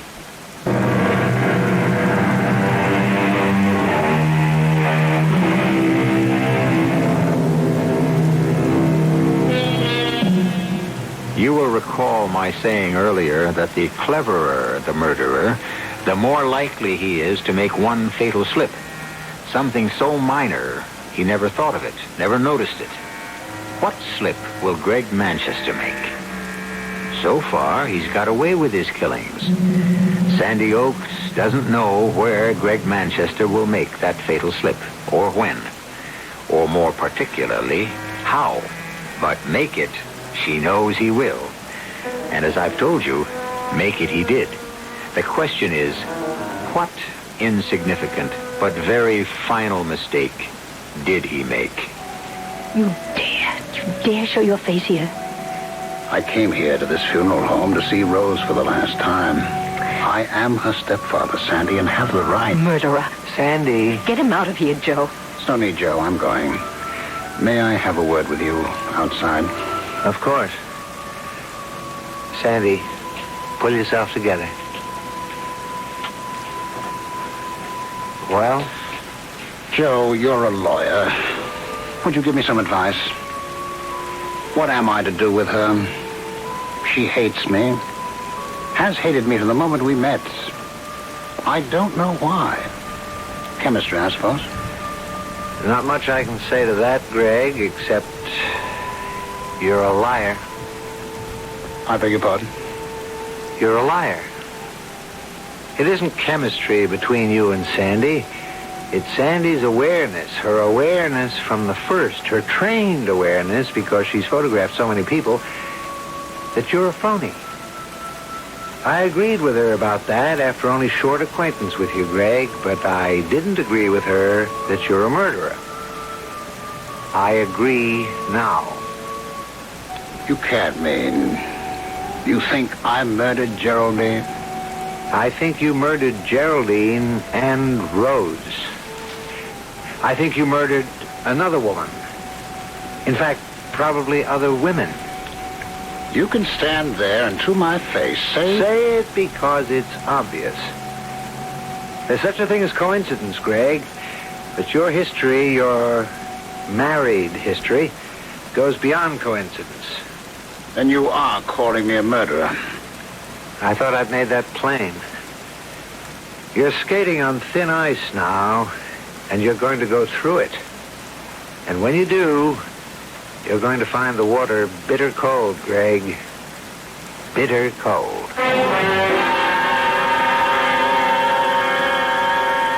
Won't you sit down, Miss Oakes? Thank you, Mrs. Manchester. Let me say, I only agreed to see you when you phoned and said you wanted to talk with me alone. I only agreed because you are his stepdaughter. Mrs. Manchester, I wanted to see you because someone should warn you. Greg Manchester is a murderer. What are you saying? He murdered my mother. He murdered my sister Rose.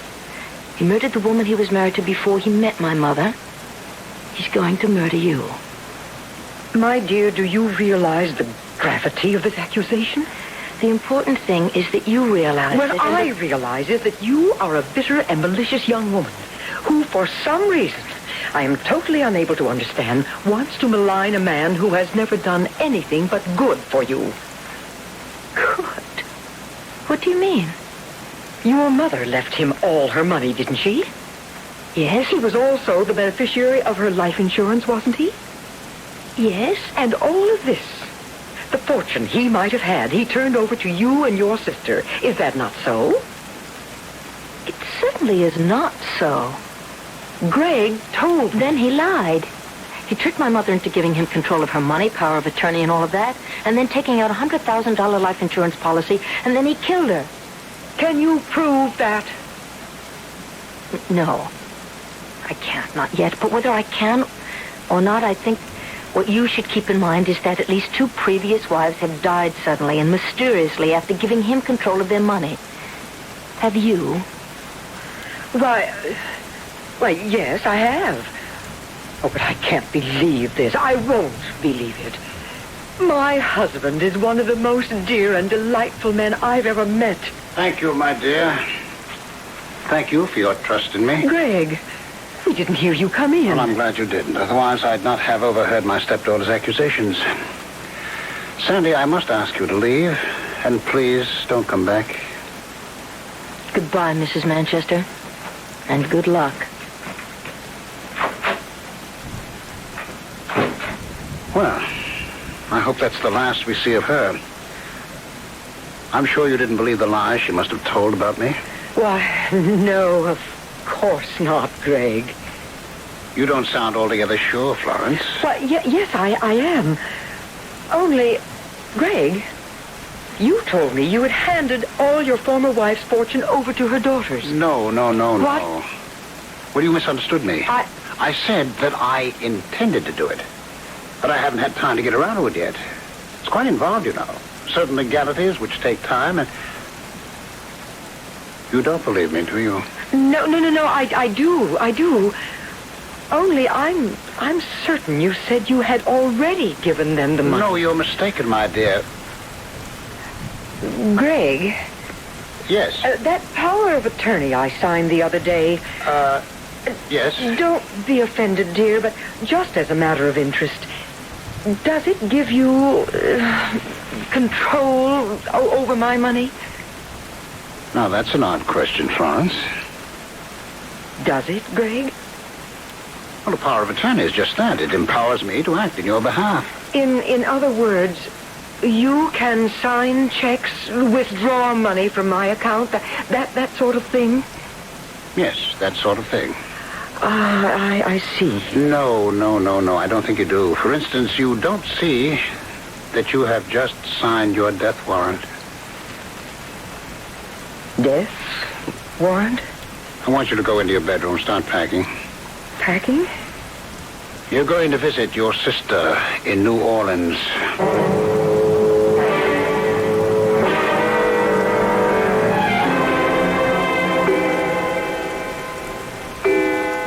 Midnight. Make the call, Florence. Make it or I'll shoot you right now.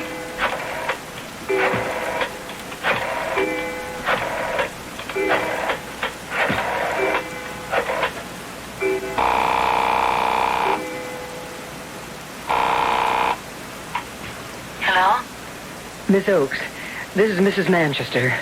Yes? I've got to see you right away. Could you come here to my apartment? My fiancé and I were just about... It's urgent, Miss Oakes. Dreadfully urgent. Please come. Of course, all right. We'll be there as soon as we can Oh, make it. thank you. Goodbye. She's coming right over? Yes. Greg, please don't kill me. I'm sorry, Florence. I'll give you my money. I've already got it. Then why kill me? Pleasure, my dear. Simple pleasure. I find a certain thrill in murdering someone, especially silly women like you.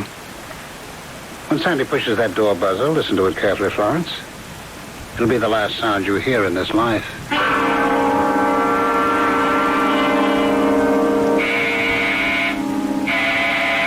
Greg! All right. I must snap off the lights here in the bedroom. Oh, good. I'm coming. Oh, help me. We heard a shot. What's the... In the bedroom. I just shot a prowler. Pitch dark in here. The light switch. Oh, yeah, here. Oh, good Lord. Florence Manchester. What? Oh, no.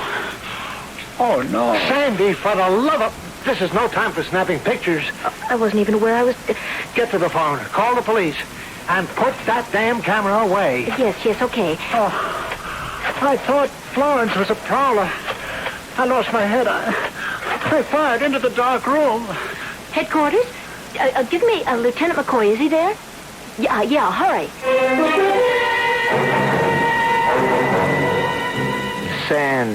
Sandy, please. Look at it, Joe. Look at it and tell me, what do you see? I see the body of Florence Manchester lying on her bedroom floor. I have seen the body of Florence Manchester lying on her bedroom floor for over a month now, in blow-up after blow-up after blow-up of the pictures you snapped that night. This blow-up, well, good Lord, Sandy, it's the biggest yet. Why? Because these pictures prove Greg murdered Florence, that's why. You keep saying that, but you don't tell me what proof. Because... I don't know. Because it's staring at me in the face and I can't see it. Joe, look at it, please. Just look at it. Look. No. Joe, just look. I've had it, Sandy. All right. Maybe, like you say, Greg's story of what happened was so much eyewash. Maybe Florence didn't leave to visit her sister in New Orleans. Maybe she didn't come back unexpectedly while he was asleep in his bedroom. Maybe he didn't hear a noise in her bedroom, think it was a prowler, panic and shoot into the darkened bedroom. Eyewash. All eyewash. But don't... What is it? Eyewash. Give me that blow-up. Ooh, with pleasure. That's it, Joe. That's it. What's what? The proof that he murdered her. The proof I've been looking for but couldn't see, Joe. Florence Manchester's eyes. Look at her eyes.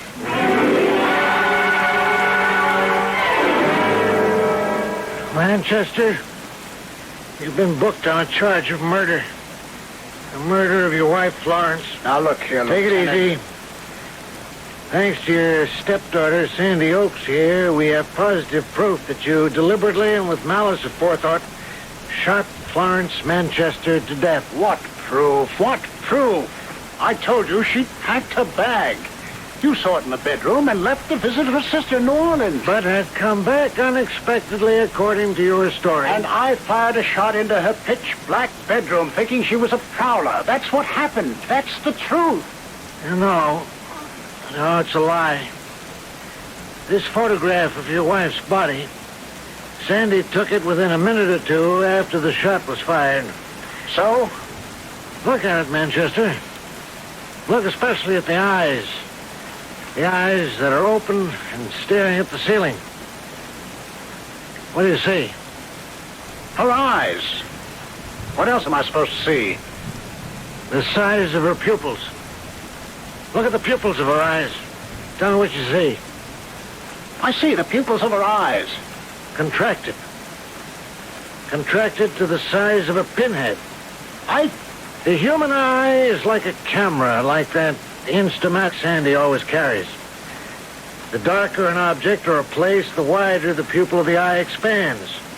The brighter an object or a place, such as your wife's bedroom, the narrower the pupil becomes, contracts. What's more, Manchester, when a person is killed instantly, as your wife was, the pupil remains unchanged for 2 to 3 minutes. You're saying it. The photo says it, not me. You stated that you fired that shot into a dark bedroom, killing your wife by accident. Her eyes, contracted to pinhead size, prove that she died in a lighted room, a brightly lighted room. If you have anything to say, make it in the form of a confession, won't you? On second thought, I'm not sure we need bother. It's all on film, Manchester.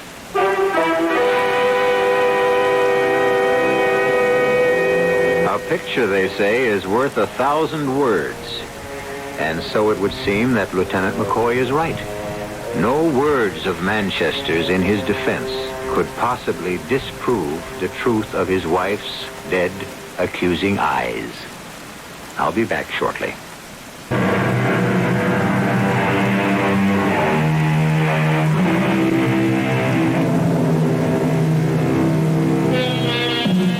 Gregory Manchester is no longer a name, but a number at State's Prison. Sandy's name has changed, too, from Miss Sandy Oakes to Mrs. Joseph Norman. Hasn't changed her habit of carrying that camera wherever she goes, however, but she seems to use it more and more these days, snapping pictures of a baby named Joe Jr. Our cast included Joan Hackett, Ralph Bell, Robert Dryden, and Joan Shea. The entire production was under the direction of Hyman Brown. And now, a preview of our next tale. Mrs. Tipton, it's really hard to see where I'd fit in. I'm a trained social worker. That's how I make my living. At least, that was how I made my living. I was discharged 6 months ago. They were cutting down, and well, I haven't been able to find anything in my field, and I'm running short of money, so I'm willing to take almost any kind of job if it's respectable. Look, I'm not going to ask you to do anything you wouldn't ordinarily do. Well, do you need a secretary, something like that? I think I could manage that, maybe. Or be a companion. Oh, I don't want a secretary or a companion. Why would I? I never do anything, and I prefer being alone. Well, what is it that you do want? I want somebody to live for me. To live for you? Radio Mystery Theater was sponsored in part by Anheuser-Busch Incorporated, Brewers of Budweiser, and Sign-Off, the sinus medicines. This is E.G. Marshall inviting you to return to our Mystery Theater for another adventure in the macabre. Until next time, pleasant dreams.